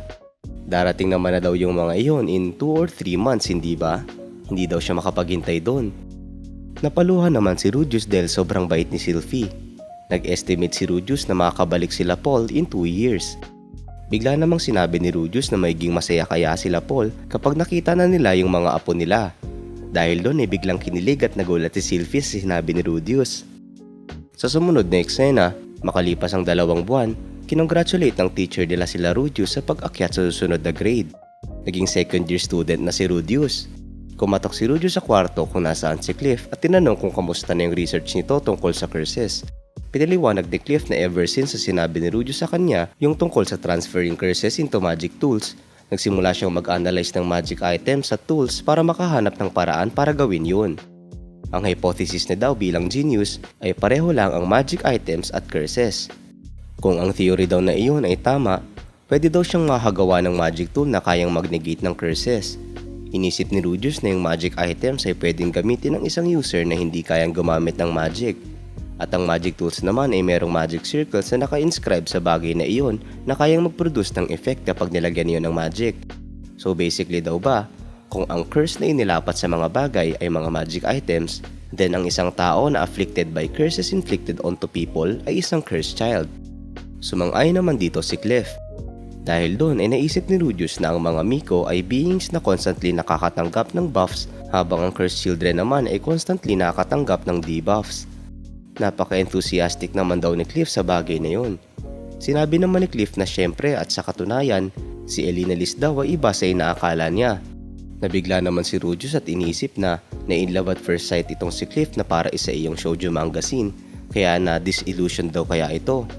Pinaliwanag ni Cliff na mas nakakaawang tao pa si Elena Liz kaysa ini-imagine niya, kaya sigurado siyang aalisin niya yung curse noon. Hindi man daw si Elena Liz ang pinapangarap niyang babae, pero bilang daw iyon na mahalin siya, at bilang believer daw ng Millie's faith ay meron siyang tungkulin na pasayahin iyon. Kaya magiging mabuti daw kung tutulungan siya ni Rudius. Pagkatingin niya kay Rudius ay tila bumubuhos na yung mga luha nito kaya napatanong siya kung ano yung problema. Habang umahagulgol ay piniliwanag ni Rudius na siyempre naman at kung meron daw siyang kahit anong magagawa ay sana hayaan siya ni Cliff na tumulong. Nung sinabi ni Cliff na wag na siyang maging formal ay agad na tumanggi si Rudius. Speaking of naman daw, sabi ni Cliff, kamusta daw si Sanova? Pinaliwanag naman ni Rudius na nasa research lab iyon habang dinidecipher yung librong nakita nila sa mansion at kinukuskus daw nito yung pisngi nun sa doll. Sa sumunod na eksena, natuwa naman si Sylvie nung nalaman niyang nagsusumikap si Cliff sa research nito. Sinabi ni Rudius na binibigay niya doon yung buong respeto niya. Sabi naman ni Sylvie na si Elena Liz naman daw ay nag-insist na tulungan ng kanyang newlywed granddaughter sa bodyguard duties nito every 3 days kaya medyo gumaan daw yung trabaho ni Sylvie. Dagdag pa niya na tila nagkakasundo daw si Elena Liz at Ariel kung saan na pa talaga ba si Rudius. Napakomento si Rudius na more like oil and water sila dahil si Ariel ay isang prim and proper princess habang si Elena Liz ay isang salacious elf. Sinabi naman ni Sylvie habang may nakatamemeng muka ay hindi ganun ka-prim and proper si Ariel ng gaya ng iniisip ni Rudius. Sinabi naman ni Rudius sa si Elena Liz ay merong capabilities ng isang estrang adventurer kaya wala na daw aalalahanin pa si Sylvie sa pag-iwan ng bodyguard duties niya doon. Matapos yun, biglang nilandi ni Rudius si Sylvie at kinagat nito yung tenga niya. May naalala naman si Rudius habang ginagawa yon. Madami na raw ginawa si Sylvie para sa kanya, kaya meron daw bang gustong ipagawa itong si Sylvie sa kanya. Sa isip ni Rudius ay sinasabi niya na syempre gusto niya ring may gawin para sa kanyang cute na asawa. Nag-isip-isip naman si Sylvie at di nagtagal. Tila seductive na sinabi ni Sylvie na meron siyang gustong ituro si Rudius sa kanya. Sa sumunod na eksena, napapa, yes, just like that. Handa ka na ba Sylvie dahil eto na ako? Napapa, okay naman dito si Sylvie. Di nagtagal, nireveal dito na disturb magic lang pala yung tinuturo ni Rudius kay Sylvie dito. O mga green-minded, huling-huli sa akto. Tinuro dito ni Rudius kay Sylvie kung paano gumamit ng disturb magic. Nagawang mapigilan ni Sylvie yung water ball ni Rudius kung saan pinaliwanag ni Rudius na ganun lang at ipagpatuloy lang nito i-disrupt yung mana ng water ball niya ng ganun. kapag napasabog niya daw iyon ay nagawa na ni Sylvie ang disrupt magic. Gayunpaman, kahit anong pigil ni Sylvie ay hindi niya napasabog yung water ball ni Rudius. Ginawa namang inumin ni Rudius yung tubig na hindi napasabog ni Sylvie at tinasar ito. Talagang kailangan mo ng sandamakmak na concentration para makagamit ng disturb magic, no? Tanong ni Sylvie. Parang ang unfair naman daw nun dahil kapag ginamit iyon laban sa mage ay wala na iyong magagawa. Pinaliwanag naman ni Rudius na isa iyong move na ginamit ng isa sa mga 7 great powers. Nung tinanong naman ni Sylvie na kilala ba iyon ni Rudius, pinaliwanag ni Rudius na si Nanahoshi ang may kilala sa mga yon. Sigurado daw mag-aalala si Sylvie kung sasabihin niya na muntik na siya mamatay kaya hindi niya na iyon sasabihin. Sinabi na lang ni Rudius dito na parehong iyon at yung disturb magic ay isang sikreto. Wala din naman daw siyang magagawa laban sa 7 great powers kung lumabas man yun. Nauunawaan naman daw ni Sylvie na isa iyong sikreto. Naalala naman ni Sylvie na nag-aaral si Rudius ngayon ng healing magic kaya sinabi niya na pwede niyang turuan si Rudius ng advanced healing magic. Tuwang-tuwa naman pumayag si Rudius dito at sinabi na malaking tulong iyon dahil hindi niya kayang mag-perform ng chantless magic. Sa sumunod na eksena ay tila walang magawa si Rudius sa sinugatan niyang daliri.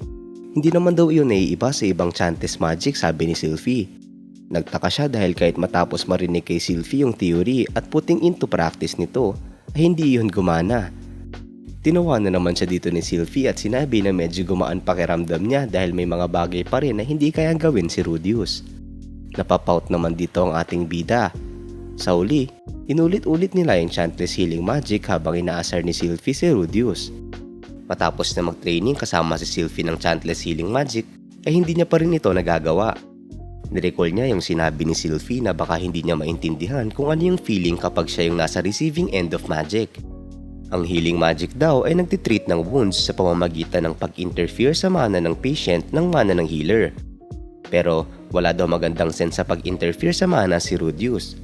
Kung attack magic lang daw iyon ay baka nakakuha daw siya ng ideya doon. Dahil daw ba na parang iyong battle aura at dahil galing siya sa ibang mundo kaya hindi niya iyon maintindihan. At least daw meron siyang Sylvie para sa healing magic kaya hahayaan niya na lang daw yun. Kung iisipin mo naman daw, kapag ba nagkaroon sila ni Sylvie ng anak ay magiging talentadong magic user yon. Sa sumunod na eksena, pumunta na si Rudius sa research experiment nila ni Nanahoshi. Ngayon daw ay ipapachannel ni Nanahoshi sa kanya yung mana niya sa magic circle na ito. Napansin naman ni Rudius na mas malaki iyon kaysa sa normal, kaya pinaliwanag din Nanahoshi na kapag nagtagumpay daw yung magic circle na yon ay makaka-move on na siya sa next step. Anong klaseng magic circle naman daw ba yun? Tanong ni Rudius. Sinabi ni Nanahoshi na magsasamon siya ng item galing sa ibang mundo. Nagulat dito si Rudius kaya sinabi ni Nanahoshi na wag itong mag-alala dahil hindi yun magsasanhi ng disaster gaya ng teleportation incident. Nagdagdag na din siya ng safety mechanisms doon, ika niya. Sa lahat daw ng experiments na ginawa nila, the more complex yung item na isasamon nila ay mas maraming mana ang kinakailangan nila. Sa ibang salita, ang law of conservation of energy ay na-apply dito. Yung item daw na isasamon nila ngayon ay small and simple. Habang tinititigan si Nanahoshi ay napakomento si Rudius na ang daldal nito ngayon na. Kaya ibig sabihin daw nun na confident ito sa magic circle na iyon at ang probability ng success ay mataas. Mukhang wala na daw siyang choice kaya nagsige na siya sa gagawin nila. Kapag daw nag-fail yon at teleport siya papalayo ay kontakin na lang ni Nanahoshi ang pamilya niya.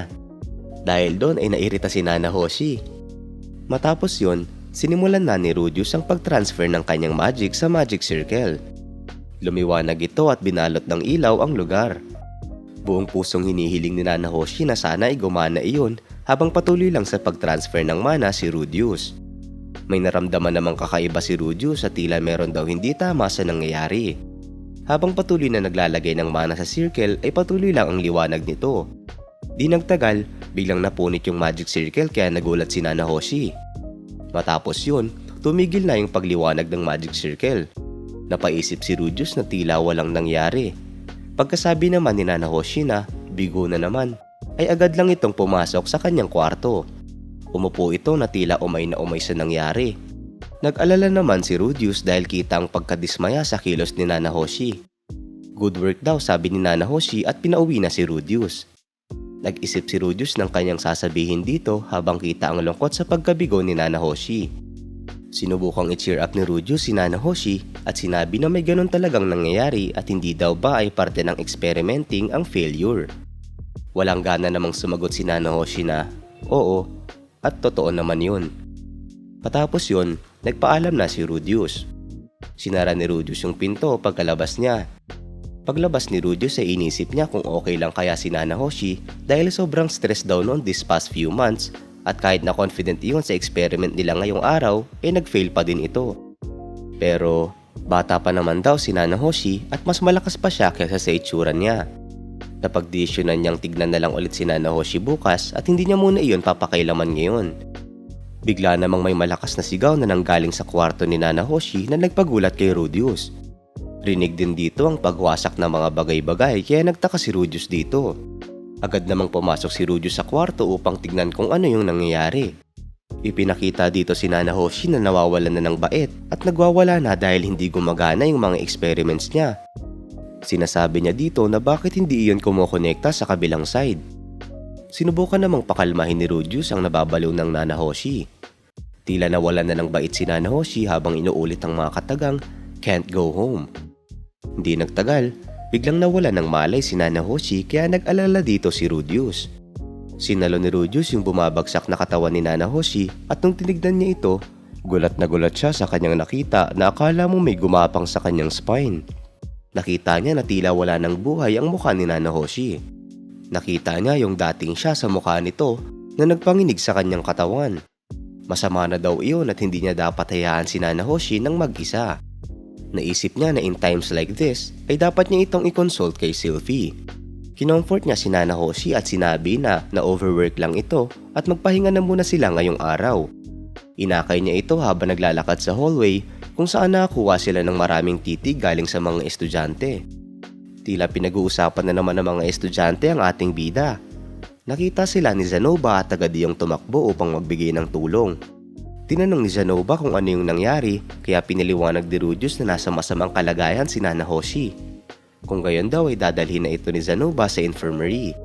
May hiniling naman si Rudius kay Elina Liz at pinatawag niya si Sylvie dito.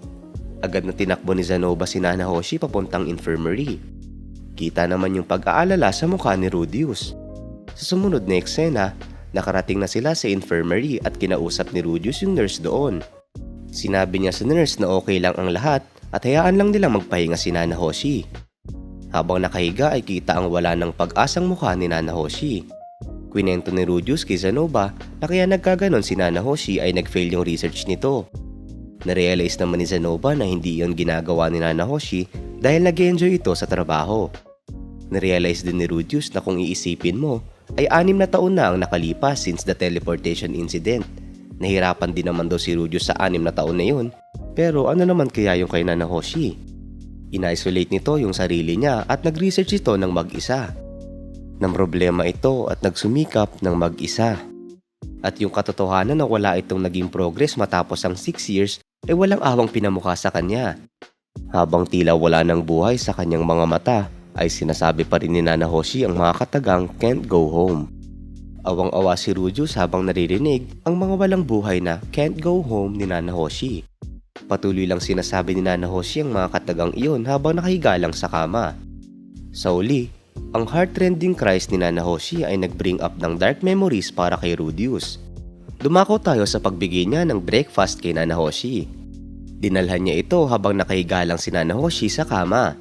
Sinabi niya dito na kahit kaunti lang yung kainin niya ay okay lang basta't kumain ito. Binuksan ni Rudius yung kortina at sinabi na maganda rin yung weather ngayon. Pinaliwanag dito na matapos yung araw ng pagkahimatay ni Nanahoshi, hindi ito kinayang iwanan ni Rudius kaya dinala nila ito sa bahay nila ni Sylvie upang alagaan. Pumayag naman dito si Sylvie. Sa isip ni Rudius ay sinasabi niya na hindi siya sigurado kung ano yung kakalabasan ng pangyayari matapos mag-breakdown si Nanahoshi, pero sa kabutihang palad ay na-overcome nila yun. Naubos naman agad ni Nanahoshi yung binigay niya ditong pagkain. Paano daw ba ipapaliwanag sa atin ni Rudius to? Ang tanging nararamdaman niya lang daw kay Nanahoshi ay resignation. Tila grabe daw talaga yung naging epekto ng pagkabigo ng experiment nito.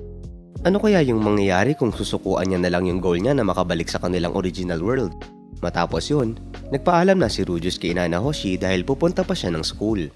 All this time daw ay ginagawa na ni Nanahoshi ang lahat ng makakaya nito, kaya napagdesisyonan ni Rudius na bantayan muna to. Nang lalabas na si Rudius ay biglang nagsalita si Nanahoshi at sinabi nito na inakala niya na nakover niya na ang lahat. Pinaliwanag niya dito na yung magic circles ay parang circuit board sa terms ng mundo nila. Several circuit patterns ang pinagsasama-sama upang makapag-produce ng single function. Pero kahit anong subok niya daw ay ang isang point na iyon ay ayaw talaga mag-connect. Kahit napilitin daw ni Nanahoshi ay may lumalabas pa ring defect kung saan. Kapag sinusubukan niya naman daw ayusin yung defect na iyon, ay palaki ng palaki yung magic circle at eventually ay nagiging flimsy patchwork magic circle na lang daw. Physically impossible na daw yun at hindi na daw siya makakabalik pa. Wala na daw yung pag-asa. Matapos yun, lumabas na si Rudius sa kwarto at naghanda na para sa school. Sa sumunod na eksena, binalikan ni Rudius yung kwarto ni Nanahoshi sa academy. Kita dito ang kalat-kalat na kagamitan na iniwan nila ni Nanahoshi. Nakita niya rin dito yung huling magic circle na ginamit nila na napunit ng dahil sa kung anong dahilan. Kinuha niya ito at tinignan itong mabuti. Sa sumunod na eksena, tinawag niya sina Cliff at Zenoba para kausapin. Pinakita niya sa kanila yung magic circle na ginawa ni Nanahoshi. Ang kalat-kalat naman doon ng magic circle na yon, komento ni Cliff. Napatanong si Rudius na, kaya mong ma-describe ang isang magic circle bilang makalat o malinis? Sumang-ayon naman dito si Cliff at pinaliwanag na kailangan mo ng neat, compact magic circles upang makagawa ng magic tools. For example daw, kapag kinonek mo ang parteng tinuturo niya sa parteng sunod niyang tinuro, ay mas malilinis mo daw yung circle na yon. Pero ang ganda daw ng ideyang pinapakita ng circle na iyon at patuloy na sinubukang gumawa ng sariling pattern sa kanyang utak. Napatanong naman si Zenoba kung anong klase ba ng magic circle yon. Piniliwanag naman ni Rudius na isa yung summoning magic circle na re-research nila ni Silent. Medyo na-stuck daw doon si Silent kaya gusto niyang marinig kung ano yung masasabi nilang dalawa ni Cliff dito. Sinabi naman ni Zenoba na labas sa expertise nila yung summoning magic. Sinabi naman ni Rudius na hindi ba kapag nag-specialize ka sa ibang bagay ay pwede mong makita ang ibang bagay from another perspective at makaisip ng ideya. 3 heads are better than 1 ika nga nila. Tinuro ni Cliff yung may punit na parte at sinabi na mukhang doon nag-fail yung magic circle. Dahil doon na-realize ni Cliff na incomplete yung magic circle. Sinubukan naman niyang ayusin ni Cliff at sinimulan niyang gumawa ng sarili niyang ruta. Napakamot ulo si Cliff sa hirap nun. Habang naguguluhan si Cliff ay napakomento si Zenoba at sinabi na hindi daw ba ay gagana iyon kapag ginawa nila iyong multi-layered pattern. Nabigla naman silang lahat sa komento ni Zenoba. Ano daw yung ibig sabihin niya dito? Tanong ni Cliff. Pinaliwanag ni Zenoba na yung doll na nire-research niya ay may layers ng magic circles on top of each other at together daw ay nagpo-produce ang mga iyon ng single effect. Yung ibig sabihin daw ba ni Zenoba na doll ay yung na-encounter nila? Tanong ni Cliff. Pinakuha ni Cliff iyon para tignan kung saan pinaalam pa iyon ni Zenoba kay Rudius. Sa sumunod na eksena, nilabas na ni Zenoba yung arm part ng doll. Habang tinitignan yung parte ng doll ay namangha si Cliff at napakomento na isang genius yung gumawa ng doll na yon. Naintriga naman si Rudius dahil tinawag daw na genius ni Cliff ang isang tao. Hindi pa daw nakakita ng ganong klaseng magic circle si Cliff. May layer-layer daw ng mga magic circle yung doll na iyon at talagang nakakamangha. Hindi pa daw fully grasp ni Zenoba yung details pero according daw sa book, yun daw ay magic circle para sa pagkontrol ng elbow movements. Tila shock na shock naman dito si Cliff. Sinasabi daw ba ni Zenoba doon na mas may alam pa siya kaysa kay Cliff? Akala niya daw na ginagawa lang ito ni Zenoba ay kinukuskus yung mukha niya sa doll. Kinomfort naman ni Elena Liz ang umiiyak na Cliff at sinabi na kung na-research niya rin yun ay siguradong mas maraming alam si Cliff. Kilig na kilig naman at sinasabi dito ni Cliff na alam niya. Tinanong naman ni Rudius na kung gagamitin ba nila yung technique na iyon ay sa tingin daw ba ni Cliff ay masasolve nito yung problema ng magic circle ni Nanahoshi. Hindi daw yun alam ni Cliff ngunit sa tingin niya ay posible yun. Ginanahan naman bigla si Rudius sa narinig niya. Sa isip niya ay sinasabi niya na so far, 2-dimensional magic circle pa lang yung nadodrawing ni Nanahoshi. Baka yun na daw yung breakthrough na hinahanap nila. Di nagtagal, sinimulan na yun ni Cliff. Una daw ay gusto niya igrupo ang isang parte at gawin niyong mas maliit. Tanong naman ni Rudius na paano naman kung idodrawing nila yung isang parte sa isa pang papel at i-layer iyon on top of each other. Magandang ideya naman daw yun, sabi ni Cliff. Habang nangyayari yon ay inutusan ni Zenoba si Julie na magprepara ng tsaa kung saan sinabi ni Elena Liz na tutulong din siya doon. Sa sumunod na eksena makalipas ang isang araw, pinuntahan ng ating katropahan si Nanahoshi sa kanyang kwarto. Kita pa rin sa mukha ni Nanahoshi na wala itong gana. Ano daw yung ginagawa ng tatlong lalaki sa harapan niya? May pinaplano daw ba silang gawin sa kanya o kung ano? Habang chill lang si Zanoba ay nagalit itong si Cliff at sinabi na isa siyang devout believer of the Millis faith. Pinaliwanag naman ni Rudius na medyo nangingialam siya doon pero sinubukan niyang humingi ng advice tungkol sa kanyang magic circles galing kina Zanoba at Cliff. At may naisip daw silang ilang bagay na makaka-improve doon kaya maaari daw bang pakinggan sila ni Nanahoshi. Bahala kayo kung anong gusto nyo. Imposible din naman yun, sabi ni Nanahoshi. Pinasimula naman ni Rudius yung pag-i-explain ni Cliff, kaya pinaliwanag ni Cliff dito na una, galing sa original magic circle ni Nanahoshi, na-consolidate niya yung base components nun into this. Ayan yung pinapakita niya, ayan yung tinutukoy niya. Next, para makonect daw yung base niya sa parteng ito, ay nagprepara sila ng isa pang magic circle na ilalapat on top.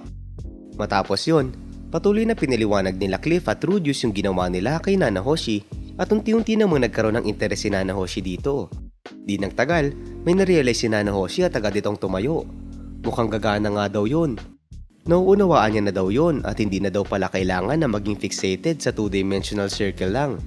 Kung magdadagdag lang daw siya ng layers ay hindi na magmamatter kung gaano magiging kalaki yung magic circle. May napagtanto siya doon at napakomento na bakit hindi niya naisip ang napakasimpleng solusyon na yun. Agad siyang kumuha ng papel at panulat at nagsimulang gumuhit ng new and improved magic circle. Nung una ay nagkamali siya pero agad niya lang iyong inulit. Tinuro ni Cliff na what if ganito gawin mo at di nagtagal ay sumang-ayon dito si Nanahoshi at sinabi na ang talino ni Cliff. Habang pinapakinggan at pinapanood ang nangyayari ay tila wala daw maintindihan si Rudius doon. Tinanong naman ni Rudius kung nauunawaan ba yun ni Zanoba, kung saan sinabi ni Zanoba na wala rin at talagang nasa ibang level na yung dalawang yun. Patuloy naman ang pagtutulungan ni Nanahoshi at Cliff sa paggawa ng magic circle. All's well naman daw at bumalik na yung sigla ni Nanahoshi, ika ni Rudius. Sumang-ayon naman doon si Zanoba at sinabi na gayon din daw si Rudius. Piniliwanag ni Zanoba na nung araw ng pag-collapse ni Silent ay tila si Rudius yung nakatanggap ng isang malakas na blow. Nauunawaan naman daw yun ni Rudius. Piniliwanag niya dito na may naalala siya sa nakaraan niya. May pagkakataon din na tila nawalan siya ng gana sa lahat at isinara ang kanyang sarili kagaya ng nangyari kay Nanahoshi.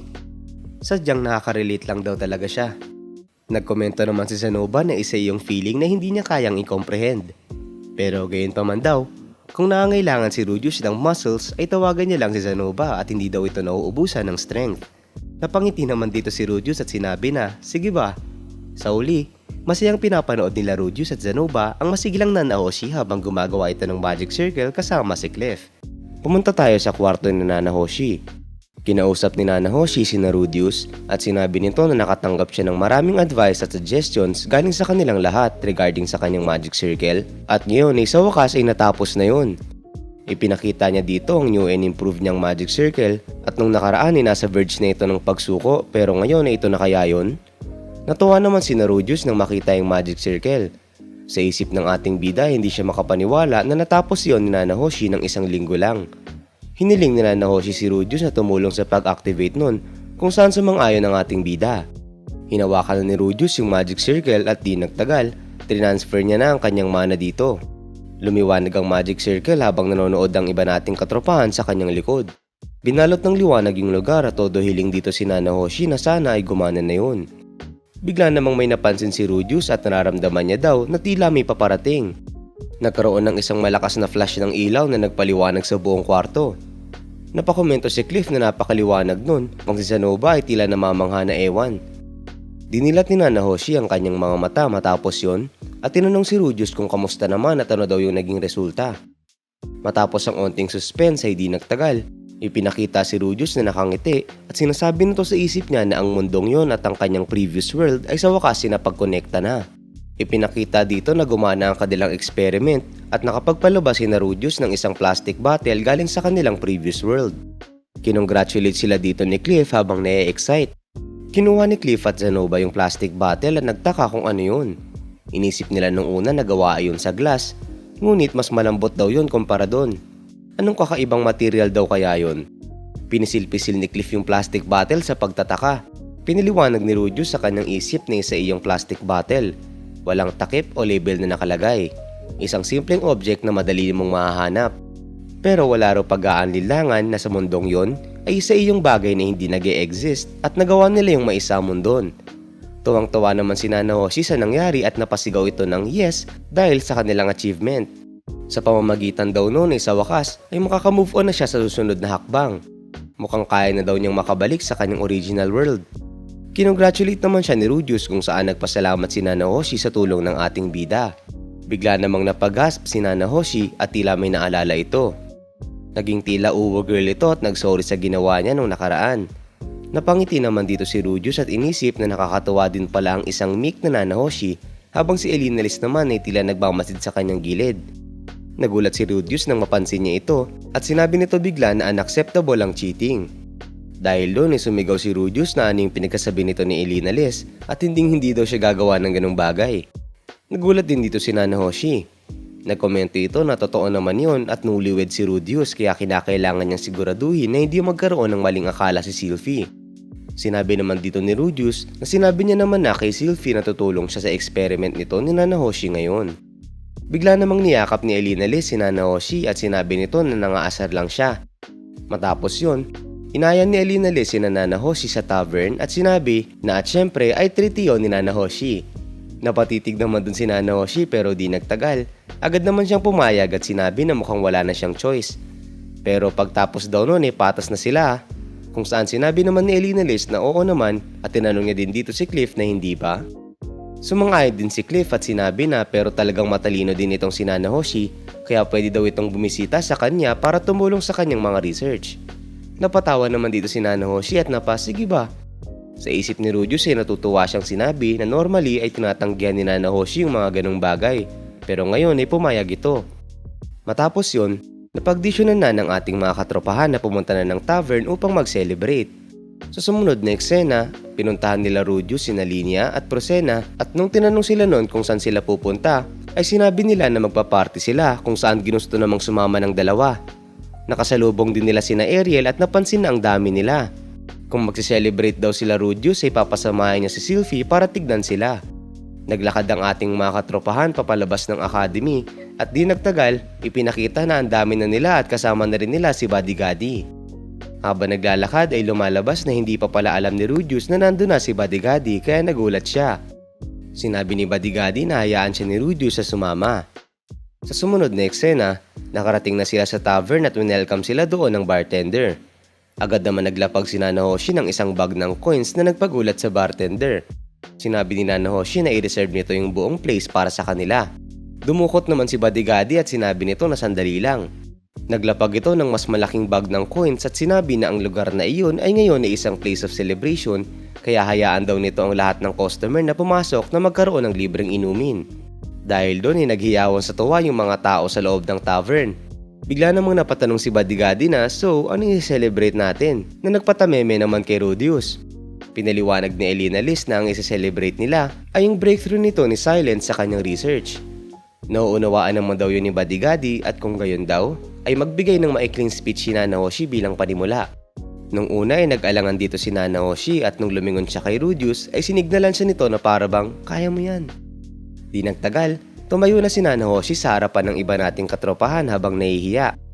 Gamit ang kanyang lakas ng loob ay sinabi niya dito na maraming salamat sa kanilang lahat para sa araw na ito. Agad namang nag-follow up si Badigadi na mag-toast na sila dito. Matapos yun ay nag-cheer na ang ating mga katropahan doon sa tuwa at iniangat ang kanilang inumin. Sinabi ni Badigadi sa may-ari ng lugar na dalhin nun ang lahat ng item nila sa menu at sinabihan din nito yung mga customer doon na kumain at magpakabusog. Sinubuan ni Elinalis si Cliff ng pagkain habang sina Zanoba at Julie naman ay ine-enjoy ang kanilang inumin. Si Nanahoshi ay kinakalikot yung tenga ni Linya kung saan napapatanong si Linya na ano yung ginagawa nito ni Nanahoshi at tigilan na daw nito yun. Si Rudius naman ay napapangiti habang pinapanood sila at sinabi niya sa isip niya na naiintindihan niya na ngayon. Kapag may nangyari daw na mabuti, ay dapat magsaya tayo at uminom dahil kailangan daw natin ng mga ganong pagkakataon sa ating buhay. Napakomento siya sa isip niya na talagang isa iyong nakakatawang celebration, especially yung nagiging ugali daw ni Sylvie pag lasing ito. Sinabi ng lasing na Sylvie na ipat daw ni Rudius ang kanyang ulo. Agad naman yung ginawa ni Rudius habang tuwan-tuwa. Sinabi dito ni Rudius na wala daw silang habit ng pag-inom sa bahay nila kaya hindi niya nalaman yung tungkol dito pero gustong gusto daw ng kanyang asawa na ini-spoil ito kapag nalalasing. Agad namang ginawa ni Rudius yung pinapagawa sa kanya ni Sylvie na kagatin yung tenga nito habang iniisip na iyon ay nasa pinnacle ng cute. Sinasabi niya rin na simula ngayon ay maging mas proactive sila sa pag-inom sa bahay nila. Nagkomento naman si Nanahoshi na tila naiirita na ano daw yung ginagawa nilang mag-couple sa isang public place. Napansin ni Rudius na lasing na itong si Nanahoshi at sinabi niya na wag naman maging stiff ito si Nanahoshi at party naman daw yun kaya hayaan niya silang magkaroon ng kaunting kasiyahan. Wag na daw magmaang-maangan itong si Rudius at sa tingin daw ba nito ay ilang taon na simula nung nakita sila ng jowa niya. Pinakalma naman ni Rudius si Nanahoshi at binigyan ng tubig. Agad naman niyong ininom ni Nanahoshi. Biglang binuhat ni Bodyguard si Nanahoshi kaya nagulat ito at sinabi na today is the day para makinig sa mga kakaibang kanta ni Nanahoshi. Naiiritang sinabi naman ni Nanahoshi na hindi iyon kakaiba at popular yung mga kantang yun sa kanyang mundo. Ang interesting naman daw noon ika ni Bodyguard at hindi niya daw alam kung saang mundo nang galing yun pero hahayaan niya daw itong si Nanahoshi na idedicate ang mga yon sa kanya. Dinala ni Bodyguard si Nanahoshi habang sumisigaw ito na sandali lang at may sasabihin pa siya kay Rudius. Habang dala-dala ni Bodyguard ay sumigaw itong si Nanahoshi at nagpasalamat ito kay Rudius in Japanese. Napatitig dito si Rudius at agad na napangiti. Ipinakita naman si Sylvie na nagtatampo sa kanyang gilid. Agad siya nung niyakap at sinabi na ayaw nito na tumitingin ng ganon sa iba si Rudius. Matapos yon, nagpatuloy ang kanilang celebration sa loob ng tavern. Patuloy ang pagkain nila Prosena at Elina Liz habang si Bodyguard naman ay tinutugtugan si Nanahoshi habang kumakanta. Si Linya ay hindi pa rin mapakali dahil sa pagkalikot ni Nanahoshi ng kanyang tenga. Sina Rudius at Sylvie naman ay ini-enjoy ang pagkanta ni Nanahoshi. Sa isip ni Rudius ay sinasabi niya na isa talaga iyong nakakatuwang party. Sa sumunod na eksena ay nakatulog na dahil sa kalasingan si Nanahoshi kung saan tinawanan naman yun nila Zanoba at Rudius. Umalis na sina Linya at Prosena at sila na yung bumuhat doon kay Nanahoshi. Matapos yun ay nauna na rin sina Rudius at Sylvie kina Elina Liz. Tuwang-tuwa ang ating couple habang naglalakad pa uwi dahil sa party. Sa isip ni Rudius ay sinasabi niya na aalalahanin niya na kapag may magandang nangyari ay magpapaparty siya. Habang naglalakad ay tila may napansin si Sylvie. Tinanong niya si Rudius na hindi ba ay parang mayroong commotion sa harapan ng kanilang bahay. Pagkatingin nila doon ay sinabi ni Rudius na tama si Sylvie. Gagamitin daw ni Sylvie ang detoxify para mawala yung lasing nila. Pinakita naman dito na tila nag-aaway yung dalawang nasa harapan ng bahay nila Rudius. Sabi ng isa na dahil kay Norn ay nalit sila ng punta doon at yung isa naman ay sinabi na umagri naman si Aisha na tama yung dinadaanan nila. Nilapitan ni Rudius yung dalawang yon habang sinasabi ni Aisha na ano yung gagawin nila ngayon at sarado na yung mga inn. Sinabi naman ni Norn na si Aisha yung nagsabi na mag-i-stay sila sa bahay nun kaya hindi na nila kinakailangan ng kwarto. Pagkalapit ni Rudius ay nagkomento yung kasama ng dalawang bata na may nasisensyang pamilyar na presence. Agad namang na-recognize ni Rudius na yung mga nandun ay yung mga kapatid niya na sina Norn at Aisha.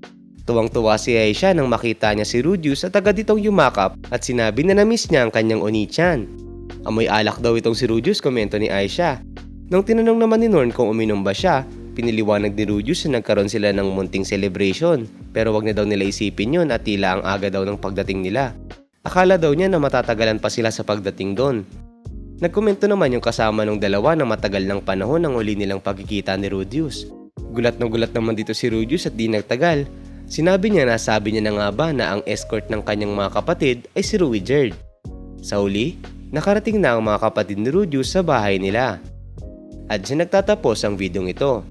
Sa tingin nyo, magkakasundo kaya ang magkakapatid ngayong magkakasama na sila? Ano kayang mga kwento ang maririnig ni Rudius kay Ruijerd? Write your comments down below. Kung gusto mo pa ng iba pang anime at manga reviews, huwag kalimutang mag-like and subscribe para maging updated ka sa mga susunod na bagong videos. At kung gusto mo mapanood ang lahat ng mga anime series na nire-release namin, ay check mo lang sa playlist tab on the YT app. Oni-chan?